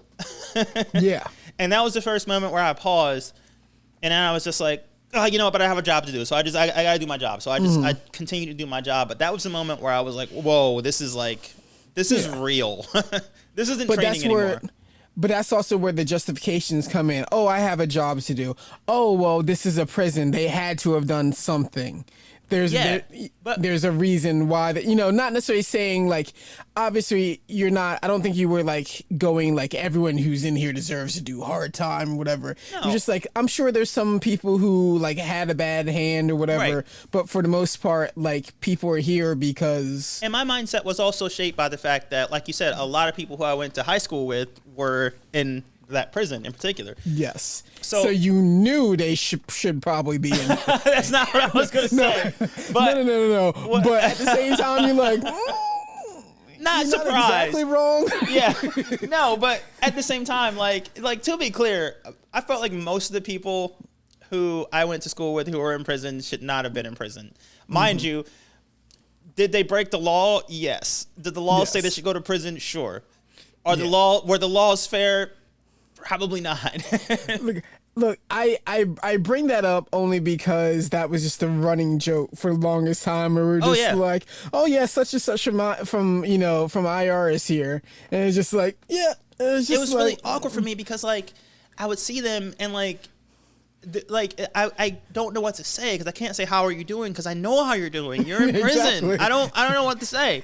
I've been keeping tabs on you for the past 4 hours of my shift. I know exactly how things are going for you. But it also like it because I knew so many of the people personally who were in there, or I had known them, and at one point like we were close friends and we lost touch. I couldn't look at these people as you're less than me and you deserve to be here. You're nothing. Like I couldn't view people that way. No, they were your peers. They were people that you knew, and then now you have this division between you that you didn't set up. Right. They didn't. I mean, even though they went to jail, they didn't set up. Right. But it's this new shift where it's just like, well, you're here and they're here. Yep. And that's now how the context of your relationship is. Exactly. And my mindset was always, and I try really hard to communicate this to people who I knew there. My mindset was, a lot of you are in here for doing things that a lot of the officers in here also did. The only difference is you got caught doing it. So, you know, and I said this to people. I'm like, I'm no better or worse than you. I just made different decisions. And now here we are. Yeah. I'm on this side, you're on that side, and we both have a role to play. I'm going to play my part, you do your part, and we don't have to make it disrespectful. I'm not going to disrespect you. I'm not going to talk down to you, but I do have a job that I have to do. But if we respect each other, we kind of, everyone had this understanding that, for lack of a better term, it is what it is. Here we are. Yeah. Your job is your job is to sit here. My job is to make sure you don't leave. I didn't, the judge is the one who gave you the time. Your beef is with the state of Delaware. My job is to make sure you don't leave and to make sure that while you're here, you have what you need. That's it. Yeah. And for the most part, people respected that. It was never a personal thing. And I did have to set boundaries for people who I knew and let them know that, yes, we were friends. Yes, I respect you as a human being, but we're not friends right now. I'm here to do a job. Just because you see me every day doesn't mean we're friends. I do have a job to do, and I'm not going to let you mess up my money and my health insurance. and that can also be heard because you're just like, well, I don't want to be a dick. Yeah. But to a certain part, there can not be anything there. Again, yes. And again, that wasn't in my personality to be that kind of person. And that's why I said that, working at the prison never changed who I was as a person. Even though I stayed there long enough, the reason why I left was because it started to pull me away from who I wanted to be as a person, who I was as a person. So that's why I left. But the core of who I was not looking down on someone else and treating them like less than, and not disrespecting people, and not, I don't do that. And even when I was in there, I still was able to do the job well without doing those things. Yeah. So, and that's what I did. And that got me pretty far in the job. It took me a while to realize that, but it got me. But then again, there are some people, if you and I both worked at the same prison, to bring it back to the conversation we had earlier, if someone, did or said a certain thing, you may explode at them and get angry. I may have a more laid back approach and still discipline them, but not blow up about it. But as long as we're true to who we are, the inmates can tell that we're being genuine, and they'll respect that. Yeah. They'll respect don't talk to you that way because you know how he is. So we're just gonna leave. You know what I mean? But with me, it's if I try to have that same kind of anger, they're gonna read it as fake because that's not who I am. Gotcha. Yeah. So as long as you're genuine to who you are, you're fine. Which is an important lesson. Yeah. Which is an important lesson not only for you, but for them too. I'm sure if a lot more people had been genuine, other than the circumstances that we know can land you in prison. Yeah. There would be more chance of not necessarily being in prison. Yeah. I mean, also the cards are stacked against so many of the people who are. Yeah. Oh yeah. But I mean, I recognize that, and I recognize that it's not. The other thing is, everyone who's in prison doesn't want to be there.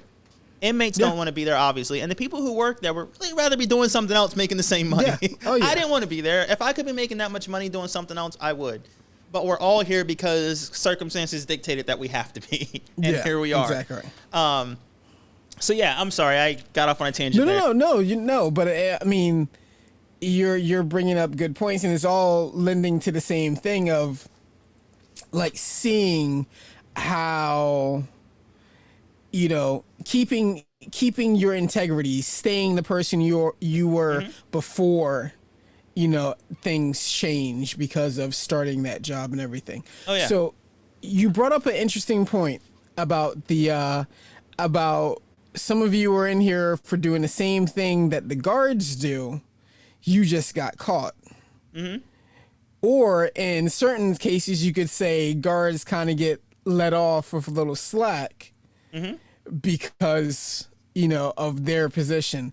So I guess what I want to start asking you about is your relationship with the other guards. So when you first got there, obviously you had people training you, giving you advice and stuff. I kind of want to get an idea of what kind of advice they kind of gave you for doing the job, and kind of like the feelings they gave you as far as how to approach the job.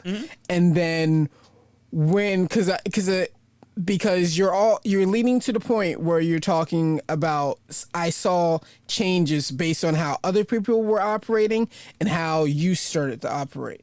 Yeah. And I want to know, when did you start to, at first, when you start a job and someone's training you and people trying to help you, you'll take all the advice you need. Yes. At a certain point, you start being like, I don't know about this advice for you, or I don't know about this mindset from you. Like, what was the advice like when it was friendly or when you felt like it was friendly? And when did you start to see, like, wait, you guys have a certain way of looking at things that I don't necessarily think is the right way of looking at them?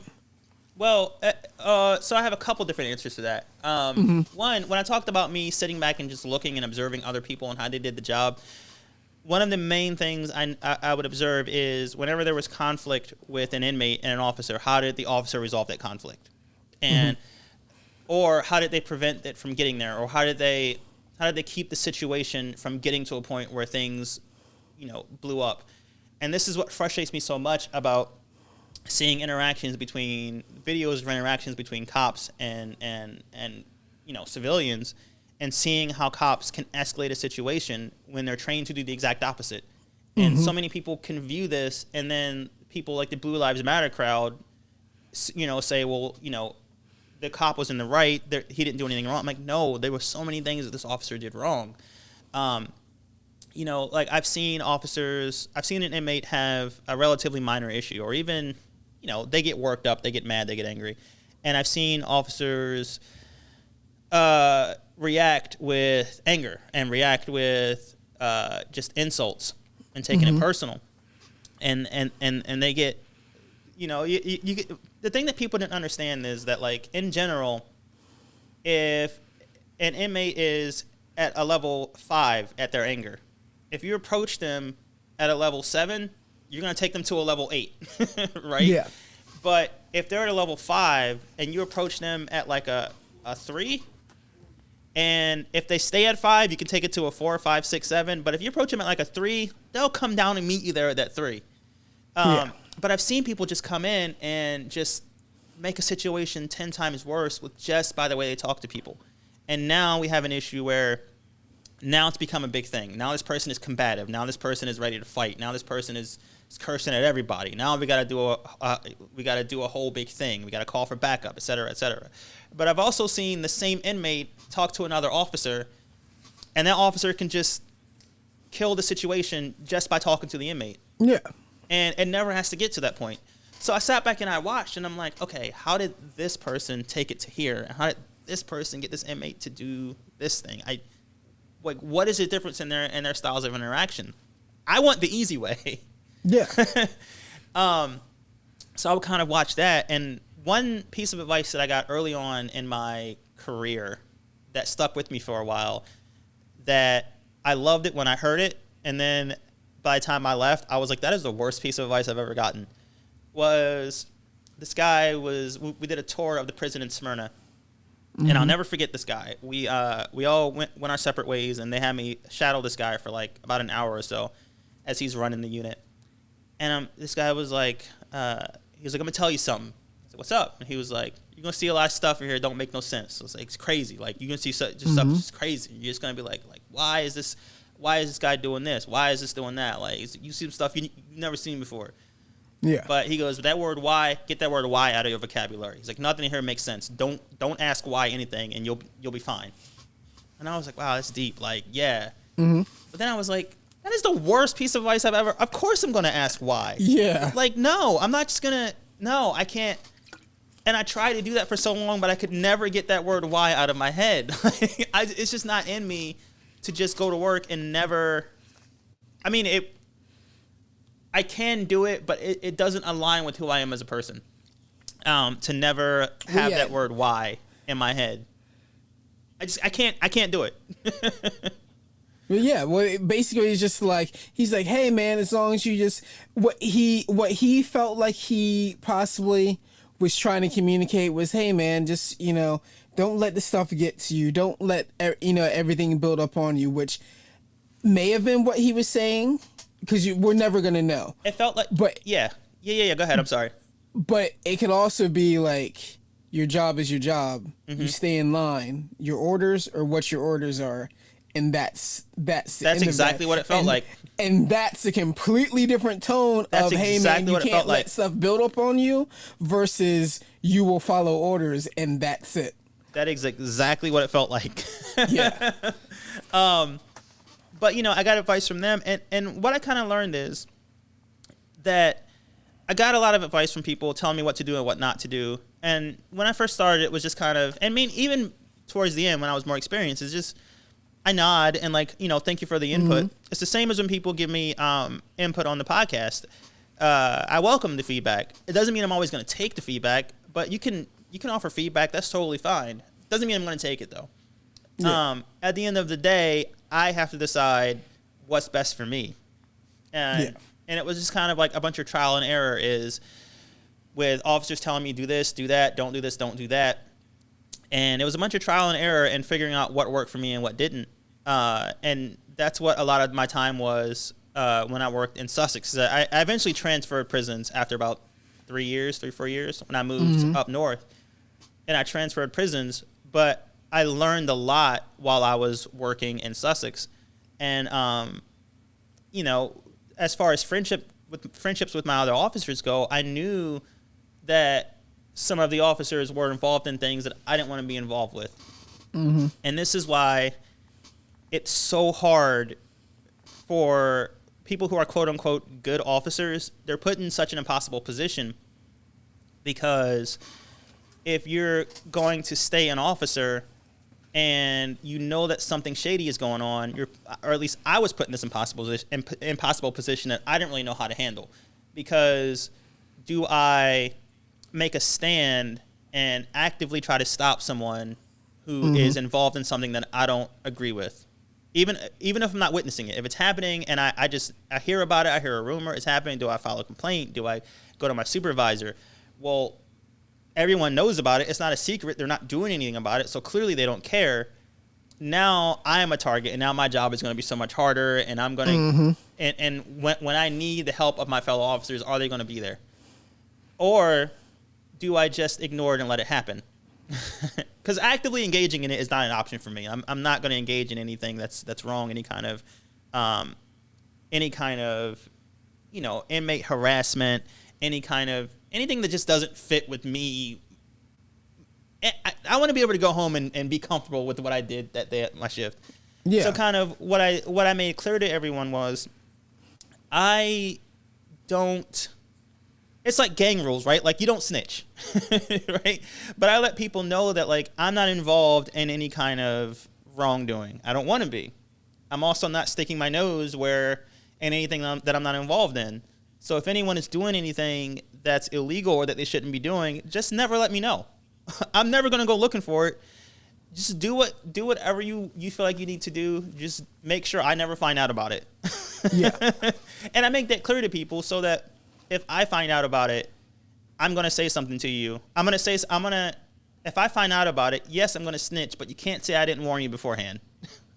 So, like, at least there's that. Like, I have the respect to tell you that, hey, keep this over there or I'm going to snitch. If you're bringing in tobacco to the inmates, if you're smuggling in items, if you're, like, just harassing inmates, don't let me see it. Don't, because if I'm there, now I'm a part of it. Now I have to do and say something. Yeah. So was that the best way to handle it? I don't know. Was that good? Does that make me a good guy? No. Does it make me a good? No. But that's one of the reasons why I ended up leaving, because there was no way for me to reconcile the person that I wanted to be while I was still there. And at some point I was just like, you know what? This money isn't worth it.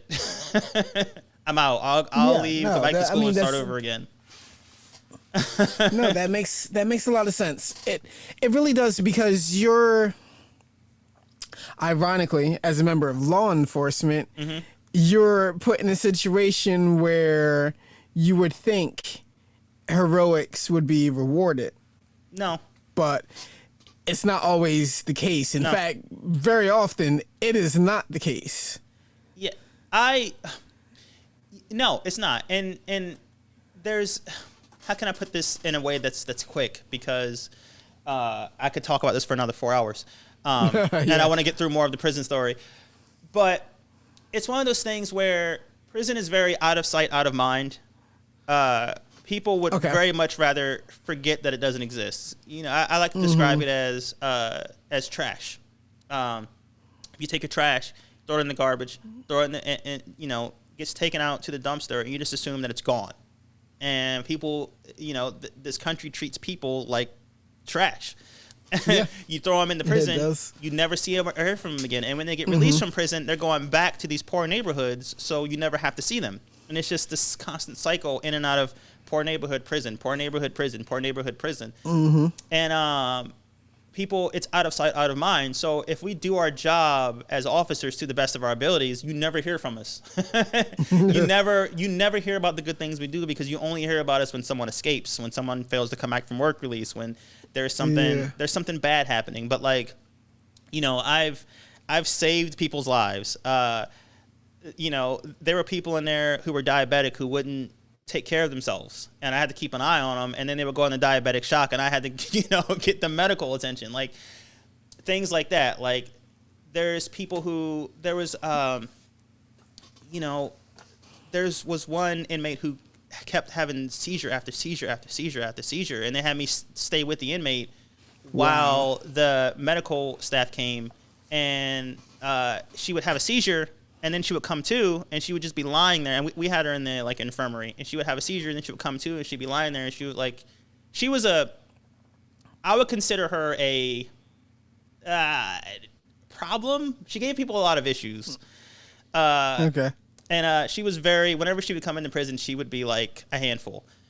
But she would have a seizure, and then she'd come to, and then she'd lie there, and she would just talk to me for a little bit, because I was the person who was there keeping an eye on her. There was a nurse around too, but I was the one there for security. And she would talk to me, and she would crack jokes or whatever, and then she'd go quiet, and then she'd have another huge seizure, and I just push all the stuff out of the way so that she wouldn't hurt herself. Because when someone's having a seizure, you just clear the area and make sure they don't, And it would pass, and then she'd come back, and then she'd have and this went on and on and on until the paramedics got there. And it's things like that are never spoken, never spoken of. That's the stuff that you don't hear about. And it's stuff like if I never had to do this personally, but if someone tries to hang themselves, and every unit has a cutting tool for if someone tries to hang themselves, the tool is right there for you to cut them down for whatever they're using to try to hang themselves. It's things like that we never got recognized for. Yeah. No, because who cares? No one cares about the inmates. No one cares about us, because it's out of sight, out of mind. And it's just who cares? Yeah. So you did your job, great. Now continue to do it and not bother me. Yeah. Pretty much. It's like in movies, the person who does sound effects, you'd never think about them unless the sound effects suck. But if they're doing their job how they're supposed to, you never even notice they're there. Yeah. You never notice that those sound of the footsteps aren't real. Yes. And that's kind of how it felt. But yeah, no one No one cared. There's another story that I want to share, but it's also a downer. But so I'll put that one. I'll share that one later. You're not full of like super positive stories about your time working in a prison? Well, yeah, that's actually, it's funny because that's one of the reasons why I became so much more of a positive person now than I used to be, because it was partially out of, again, that's who I've always been, but this job amplified that because it was necessary. I had to be. I had to find the things to be happy about, otherwise it would just consume me completely. But anyway, next, please. Okay. This is definitely gonna have to be a two-parter podcast, by the way.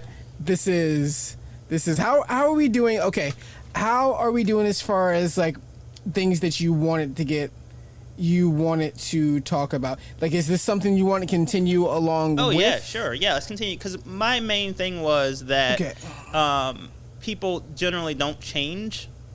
And this was definitely a job that could have changed me, but it didn't. It didn't change who I was as a person. And I saw people who were terrible officers, and I don't think the job changed them. I think they were just always, that's who they were. Well, then tell me. Yes. Like you are the Deftones, when you could start to see the change in you. Before, it actually took hold. When I could start to see the change in me. Well, that's the thing. Like, I don't think I noticed it before. I don't think I noticed it until it had taken hold. Okay. There was oh gosh, let me see. There's a story that I can share with you that I will share off mic, because it's that intense that I'll share it off mic. So I'm trying to think of another story. Oh, gee. Okay. And just out of respect for the people involved, I don't want to share it on air. Tyrice is like, you have no idea what I had to go through to become the man I am today. Oh, yeah. If you only knew. People have no idea. Let's see. Gosh, I think there was that incident, and I'm trying to think of another incident that was around the same time. But basically, all right, without talking about that specific incident, I'll just describe a feeling. Yeah, okay, then yeah, because that's what I was thinking. Like, when did you feel like, when did I start thinking like this? When did I, when you were start questioning like how you were perceiving things? Well, when things would happen, like, there was a lot of, like, we were surrounded by death. Like, Delaware is a pretty small state. So, the inmates who would come to prison generally come back and forth. Like, we know, everyone knows everybody. Like, the people who are, it's a constant cycle, right? And people come in there really young, and then they just keep coming and keep coming and keep coming. And, there's a huge drug issue around here. Addiction is a really big issue around here. So people weren't taking the best care of themselves. So there was a lot of death where, an inmate would be sick and they would go to the hospital and then they wouldn't come back. And you get word that, such and such inmate passed away at the hospital, blah, blah, blah, things like that. Or you would have an inmate, and then you see in the paper, they would get released, you see in the paper a week later they overdosed and died. Things like that. So death was a constant in there. And then there's the other issue of the officers themselves. We didn't take good care of ourselves. People weren't sleeping properly. We weren't sleeping. We weren't eating well because we were working so much. And we were working 16, 17-hour days. You don't have time to sleep or eat properly. Stress levels are through the roof. A lot of people there, like, I was never a drinker or a smoker, and a lot of people there have unhealthy drinking habits, unhealthy smoking habits. Like, health is not, a lot of people did not take care of themselves. So you start to see people who are in poor health, and you start to see things, and it's just like, instances where people are just like dying all around you. And the thing that really made me go, whoa, what happened to me was that I noticed in one incident in particular, it was pretty like traumatic, but I felt absolutely nothing. Like, I wasn't I wasn't hurt by it. I wasn't sad. I wasn't sad about it. I was nothing. And I'm sitting there and I'm going, whoa, wait a minute. I should feel something right now. Yeah. I know enough to know that I should feel something at least. I should be either like, should I be scared? Should I be sad? I should feel something. I feel nothing at all. It's the Treehouse of Horror episode where Bart sells his soul and he's just like, yeah, this should be making me laugh, or I should be enjoying this. And it's like, there's nothing. There's just nothing there. Exactly. Like, there was a there be situations like one time I got on duty I got called for hospital duty, and hospital duty is whenever an inmate is at the hospital, there needed to be 2 officers with them at all times, and it's pretty easy money because they're handcuffed to a bed, but depending on what happens, the officers have to be there. And you just sit there and just hang out for 8 hours or however long they have to be there. And so a lot of people like doing hospital duty because it was easy overtime. Overtime was time and a half. And I got called for hospital duty once for a mandatory overtime, which was terrible. That's a whole other thing that affected my mental health. But I got called for mandatory overtime at hospital duty. I'm like, you couldn't find anybody to take this? Like, no, we couldn't find anybody to take it. Like, you're up on the list, you have to take it. I'm like, well, why? This is like, what? And like, the person in the hospital right now is not currently breathing on their own. So we don't think they're going to make it through the night. So, and I remember my thought process was, oh, wow, this is going to be really easy money then. Oh, wow. Yeah. And it was one of those things where, like, it wasn't, again, I felt nothing. You know what I mean? Like, I didn't feel sadness or grief or anything. I wasn't happy about it. I wasn't anything. It was just nothing. And I was like, wow, this isn't normal. This isn't, something about this is like, this is not okay. Yeah. I don't know how I got here, but I know enough to know that this is not okay. Just like, if I could feel anything right now, the panic alarm would be going off in my head. I didn't even feel panic. I felt, but I was still. But that's what I mean. You're just like, this is where the panic alarm would go off. Right. If the panic alarm was working, if anything was actually working right now. Right. And then it took that for me to kind of reflect on what else was going on. And I was just like, okay, this is why I'm not enjoying, like, art anymore. I'm not enjoying making music anymore. I don't even enjoy listening to music anymore. I'm not pretty much enjoying anything. I'm not feeling any feelings whatsoever. Like, I can't even relate to people who I can't relate to people outside of work. Like, if someone were to tell me that they were having a problem at work, like, oh my gosh, I had an issue at work today, someone said something rude to me. I'm like, okay, well, I had someone tell me they were going to find me in the street and shoot me when they got out of prison. So, like, oh. Do you want to compare problems? It's like, I had a woman, like, poop in a cup and kick it at me. Like, you want to talk about problems today? Like, okay. Oh. Like, so I couldn't, it became the only people who I could relate to were other officers because they had been through the same thing. I'm still just blown away by like, I can't imagine someone saying that to you. Yeah, exactly. And like, when they did, I didn't want to hear it. And I was like, oh my gosh, I'm becoming someone I don't want to be. Yes. Right? So what had happened was I kind of got to a point where when I did all that reflection, I kind of realized that the things, and also there was a point where I was like, wow, like, am I really going to make it to retirement age doing this? Like, am I going to live to see retirement age? Because retirement with full benefits is like 30 years. And I'm like, am I going to live to see that? Because I'm really not worried about like getting attacked by inmates or getting like killed in here. It's always possible, but I'm not worried about that at all. Yeah. But I'm not taking care of myself at all. No. Am I going to live to retire? And if I do, what kind of life am I going to have after this?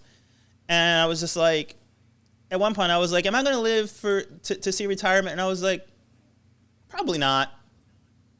All right, so anyway, it's rec time in about 2 hours. I was like, and the thought just again, there was no emotion. There was no like, oh man, that's sad, or sweet death. There's nothing, no feelings whatsoever.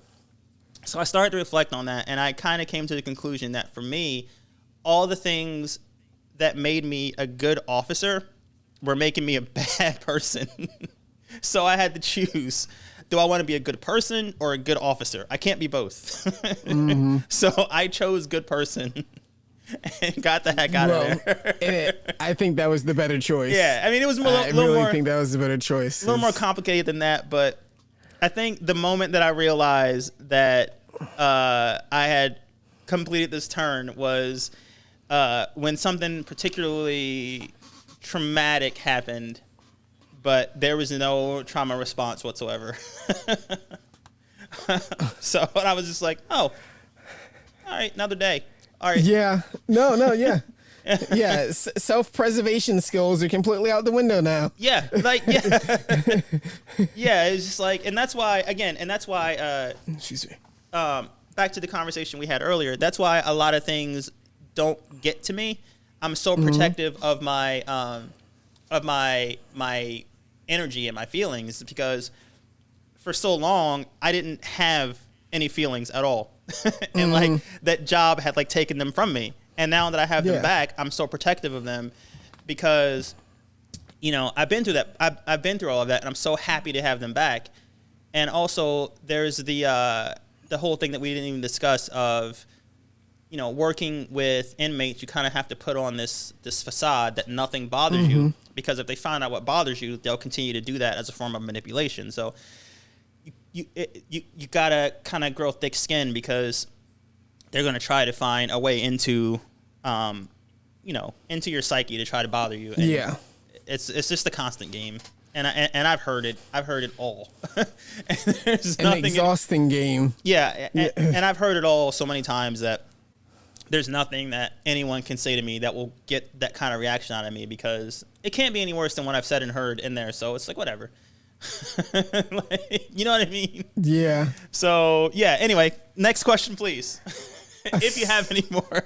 By the way, whenever you run out of questions, let me know, and we can like stop it, because this is already the longest episode we've ever done. Yeah, no, I'm just like so much of it. Like, and I want to continue this episode, by the way. Yeah, we talked about doing this episode, and well, I told you I couldn't wait to do this episode because I wanted to know, because during that time, you know, we were friends and everything, but I never asked you. And it was just kind of a thing where I was just like, well, like if I felt like there was something that you wanted to tell me, then you would tell me. This is how... Not considering that, you know, like, holy shit, dude, you have like a really stressful, like, just ask like, hey, like, well, because... you got so good, you got to the point where you were, like you said, you weren't really feeling things. So I'm pretty sure you're outwardly you weren't really showing anything for anyone to be like, is Tyrice okay? Like, no, the thing is, I didn't know how not okay I was, and that's the thing. If you had asked me, you know, if you had asked me what was going on, what's the job like, I wouldn't have anything to tell you, because to me, the job was pretty uneventful. It was boring. Like, and it was boring in a sense because, you know, there was a day when an inmate had covered herself, and so this is like my favorite story. I'm not going to tell the whole thing, or I will tell the whole thing. But so I had gotten to work one night, and I was, you know what? I don't think I'll be able to top this story, so we can end on this story. Okay. And then I do want to give you an opportunity, and I'll give us both an opportunity to talk more about this and just to prepare more like points of discussion. Yeah. Like I feel like there's so much. I feel like this is one I'm really going to have to go back and listen to. Yeah, for sure. And then really just like, because a lot of stuff I'm hearing, I'm just like, fuck. I never would have thought to ask. I never would have thought to be like, you know, well, yeah. One thing that I did was, and I'll share this, and then I'll share the story, and then we can call it.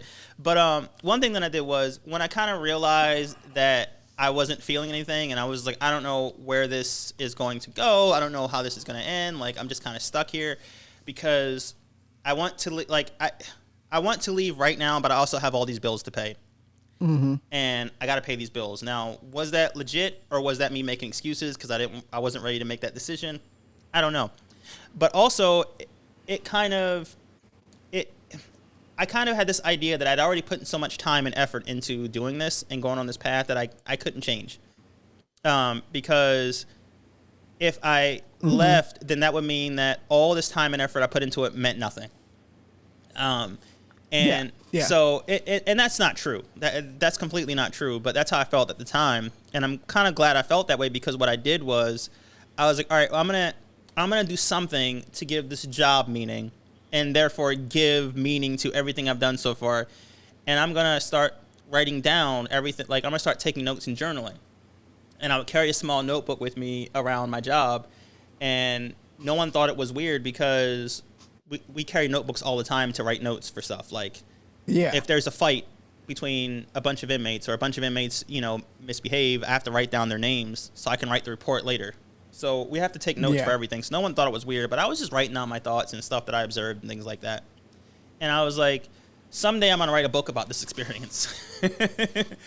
Which I feel like you should. I should. I had started on it a while ago, but I kind of came to the conclusion that, without going into too much detail, I need some distance from it because if I were to write the book right away, it would just come off as like a therapy session. But I need it to wait until I'm over it so I can write it from all feeling, no context. Exactly. And I want it to be entertaining and not just about my feelings. Because if I had written it then, it would have been like, my shift supervisor, my commander was da-da-da-da, and lieutenant this, and captain was so mean to me. So I need the time to process that and get over who I was then. And I think I'm there now. I just got to find the time for it. And I think I still will. But I carried around this notebook, and I still have all these notes that I had written. And they're really kind of fascinating. But anyway, this story. So, okay. I haven't told this story in so long. So I got into work one night. Oh, hello there, loyal listeners and or YouTube watchers. At this point in the podcast, I told Joe a really interesting story about one incident in particular during my time working at the prison. Now, if you want to hear that story, you're going to have to become a patron. What's that? Well, you go to www.patreon.com/mmoviepod, and for $5 a month, you can support the show and hear this story. I mean, now the story isn't very long. It's only about maybe just a few minutes, but there's other content there too. There's like bonus episodes, bonus interviews, blog posts, things of that nature. So for just $5 a month, you can go to www.patreon.com/mmoviepod, and you can support the show and hear the rest of the story. Now, I'm going to get you back to your regularly scheduled podcast, and I want to skip forward a few minutes where we can get Joe's reaction to the story I just told. So, enjoy. Goodbye. And that was just like, oh, well, all right, that's what we're doing tonight. Okay, cool. Yeah. And again, like, I felt nothing. Yeah. Nothing. I felt nothing. And it's just like, I should feel something about this. I should feel something for sure. But what I kind of found was that, like, that what had happened was I kind of turned off that valve of feeling. I turned it off out of necessity because that was the only way that I could do the job and survive in that environment. What I found out was it's not something you can just turn back on when you leave. You can't turn that on and off. So either I can't speak for everyone who does the job, but I'm someone who I feel a lot of feelings. Yeah. And I had turned that off, and I was like, I don't want this to be off anymore, but I can't turn it back on because I have to be able to do my job. You have to survive your job. I have to survive my job. And, the thing is, I said earlier that all the things that make me a good person make me a bad officer. If I have all those feelings, not only does it make it hard for me to do my job, but it opens me up to manipulation. right? Opens me up to anyone can have a sob story of, oh, I need this, and now I'm getting manipulated, and now I'm getting fired. So I have to turn that off because I have to be very, like, for lack of a better word, pragmatic. Like, really just, this is my job. There's no feelings involved. I don't hate you. I don't like you. I nothing you. I don't even know you. This is just me doing my job. But I kind of found that, like, I couldn't turn that back on when I left. And I didn't like that feeling at all. So yeah, there's that. Uplifting stories. Yeah, definitely. But I will say, I will leave this on a a high note, since this is part one of a two-parter. So I'm gonna use my jazzy tune here. I will say that it kind of, that whole experience really made me who I am today. And I always say a lot of things. I talk a lot about how, in general, like, a lot of people who, if you look at them and say that they're good people, like, Joe, I know you hate to hear this, but if someone says Joe's a good person, if someone looks at you and says Joe's actually a good person, or I got a thing at work about how good my customer service was, and there you go. I wrote on the thing, thanks, I hate it. Yeah. Even though you won't take ownership of that, I have a thing where I really do feel like the people you meet who you're like, when you first meet them, you're like, wow, that is a good person. That person's been through a lot.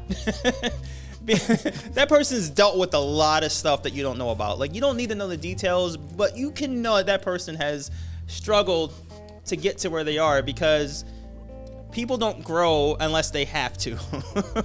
Right? Yeah. It's that cliche of what doesn't kill me makes me stronger, right? And people don't generally grow and have empathy for others and have all these, in my opinion, these positive traits unless they have to. And for me, I went through all this stuff. Like, I had to grow, and I had to take on all these traits that I feel like are positive, because otherwise I wouldn't have made it. I wouldn't have made it to where I am now. So, one of the things that I had wanted to do when I started taking notes was that, like, I wanted to give this job meaning. Like, if I can write a book, that means that I didn't waste 7 years of my life doing this.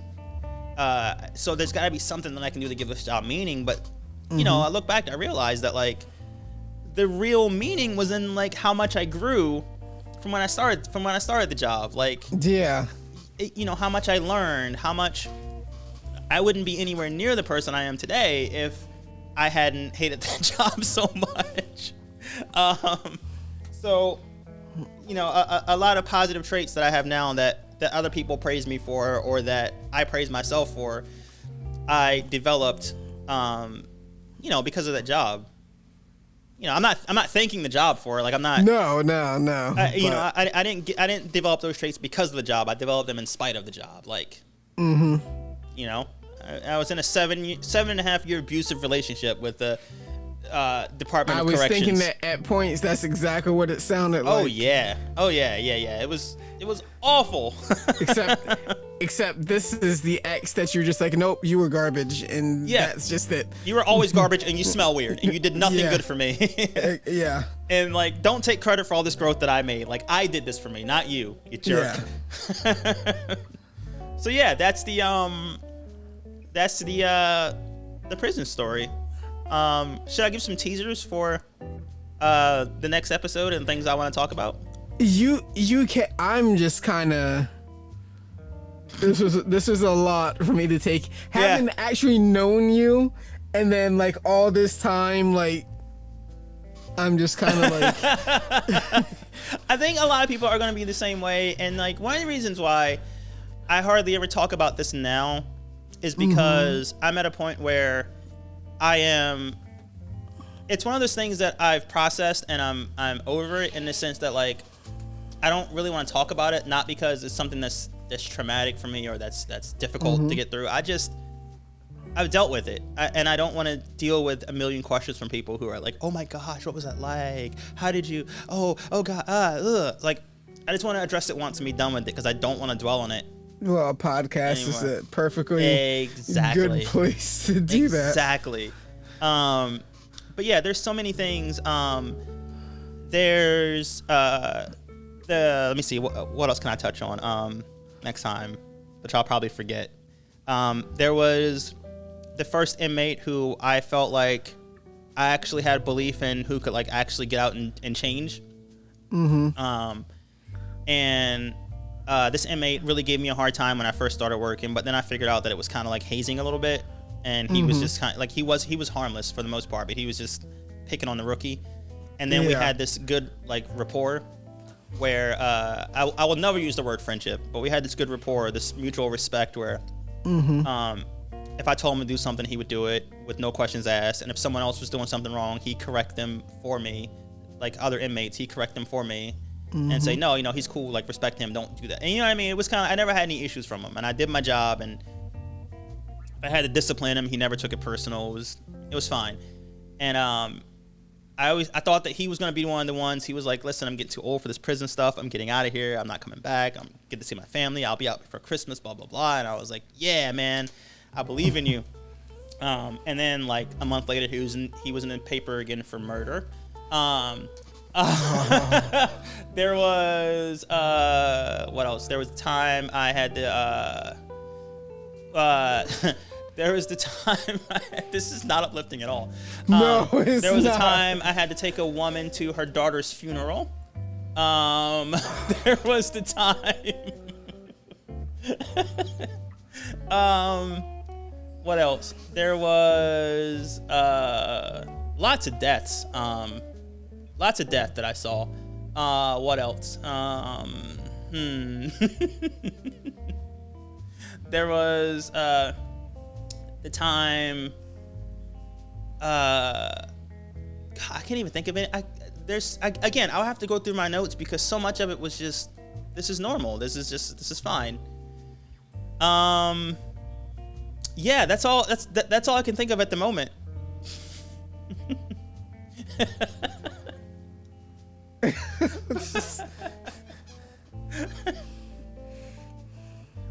Let's just let that silence marinate for a little bit while we listen to some smooth jazz.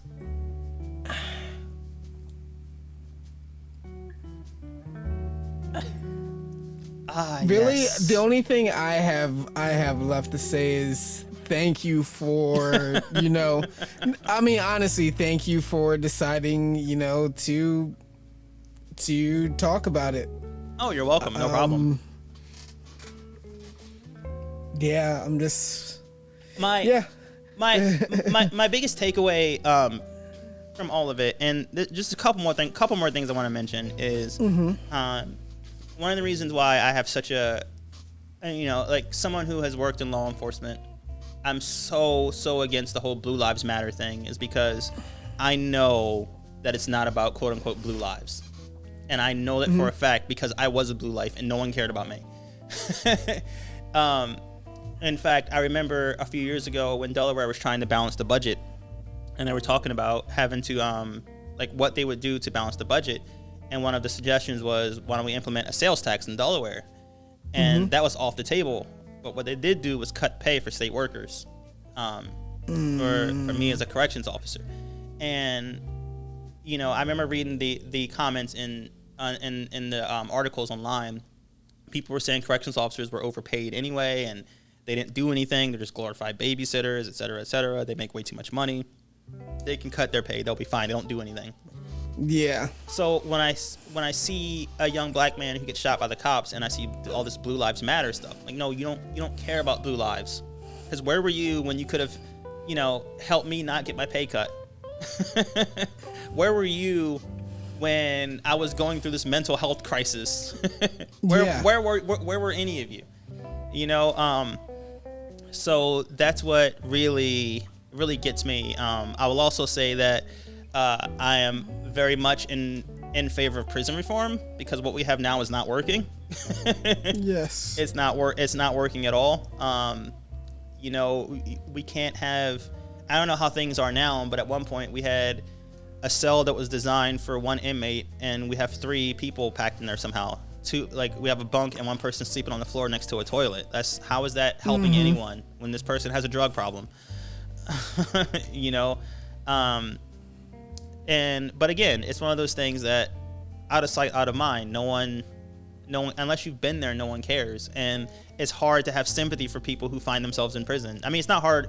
It's hard for most people to have sympathy for someone who has an addiction or who is in prison for whatever reason. Now, mind you, there's some people who are in prison who deserve to be in prison. Don't get me wrong.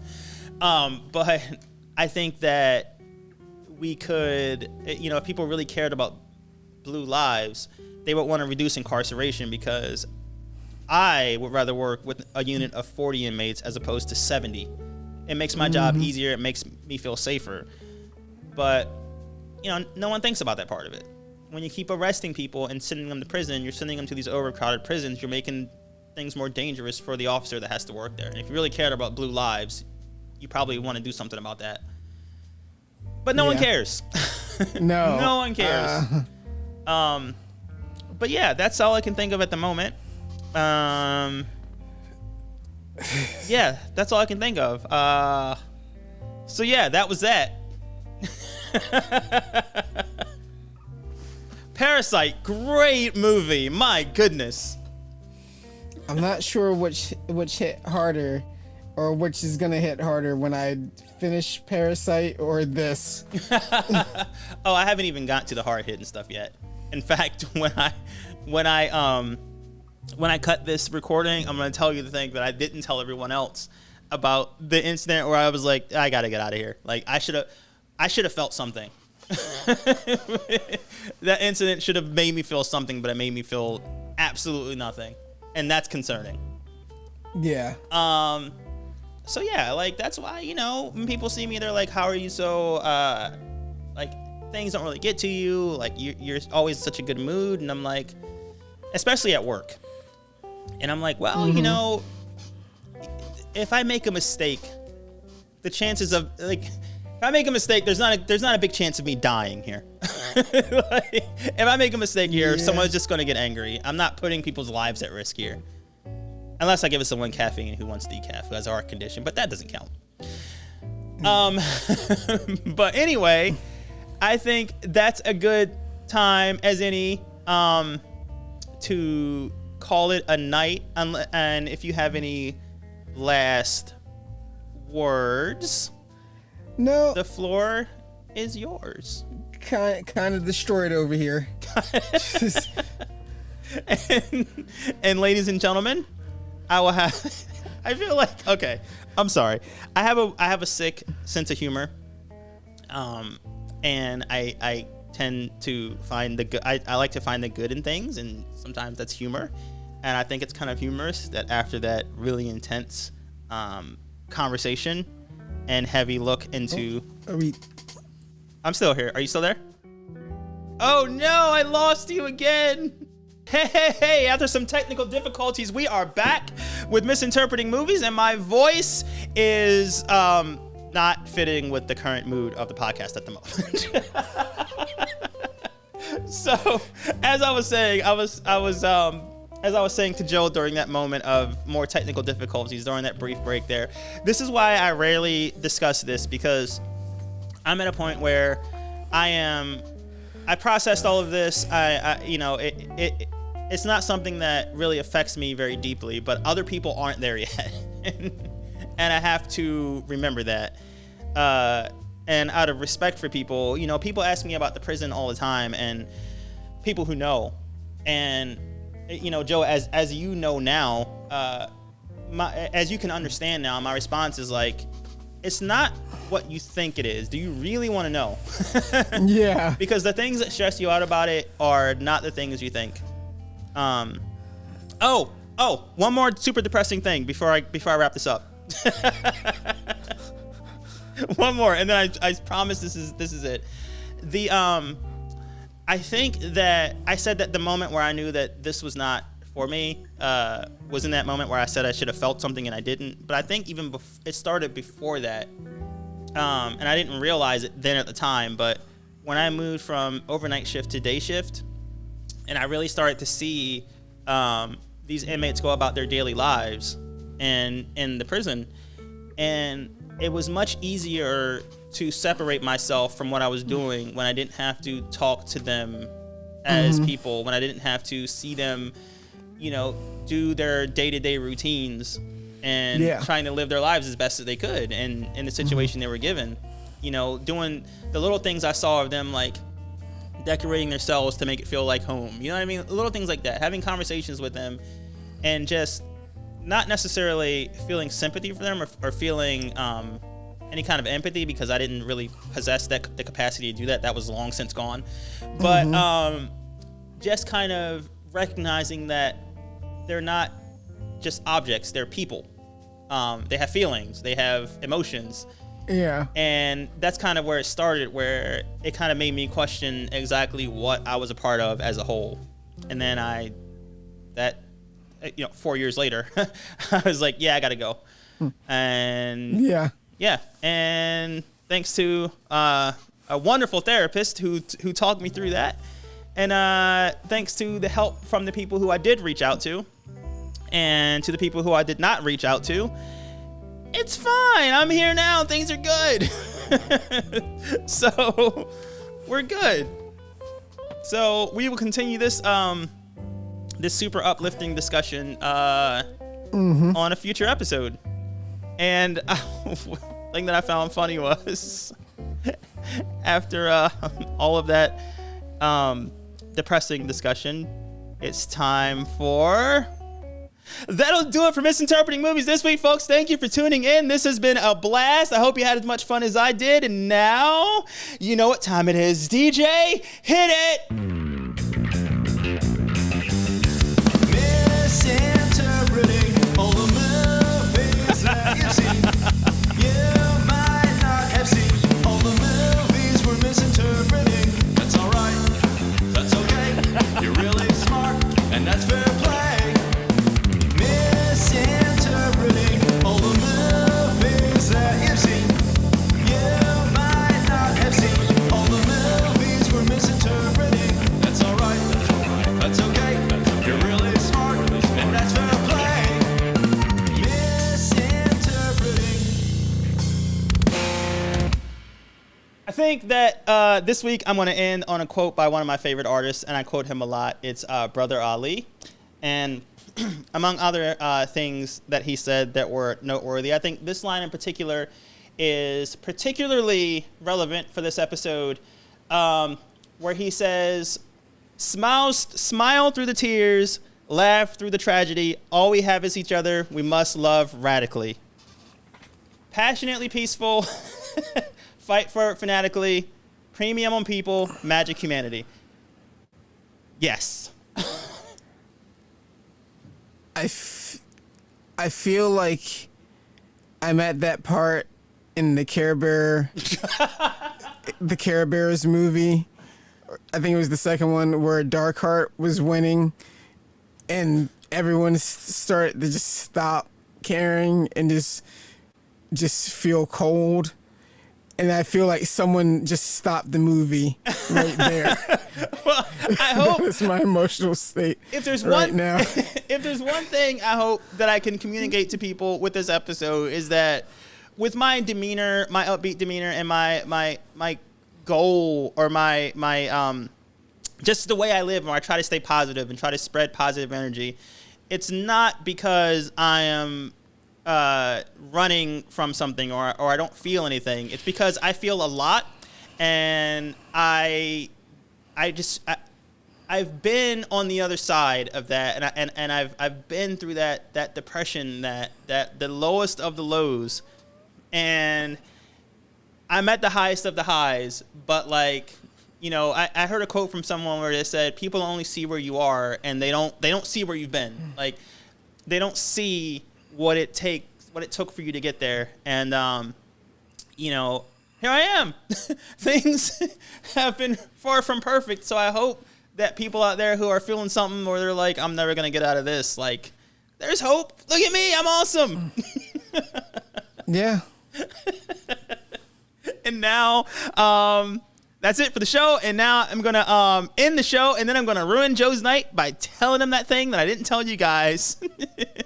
Until next time when we do part 2, which may have to be a Patreon exclusive because I want you guys to pay for this.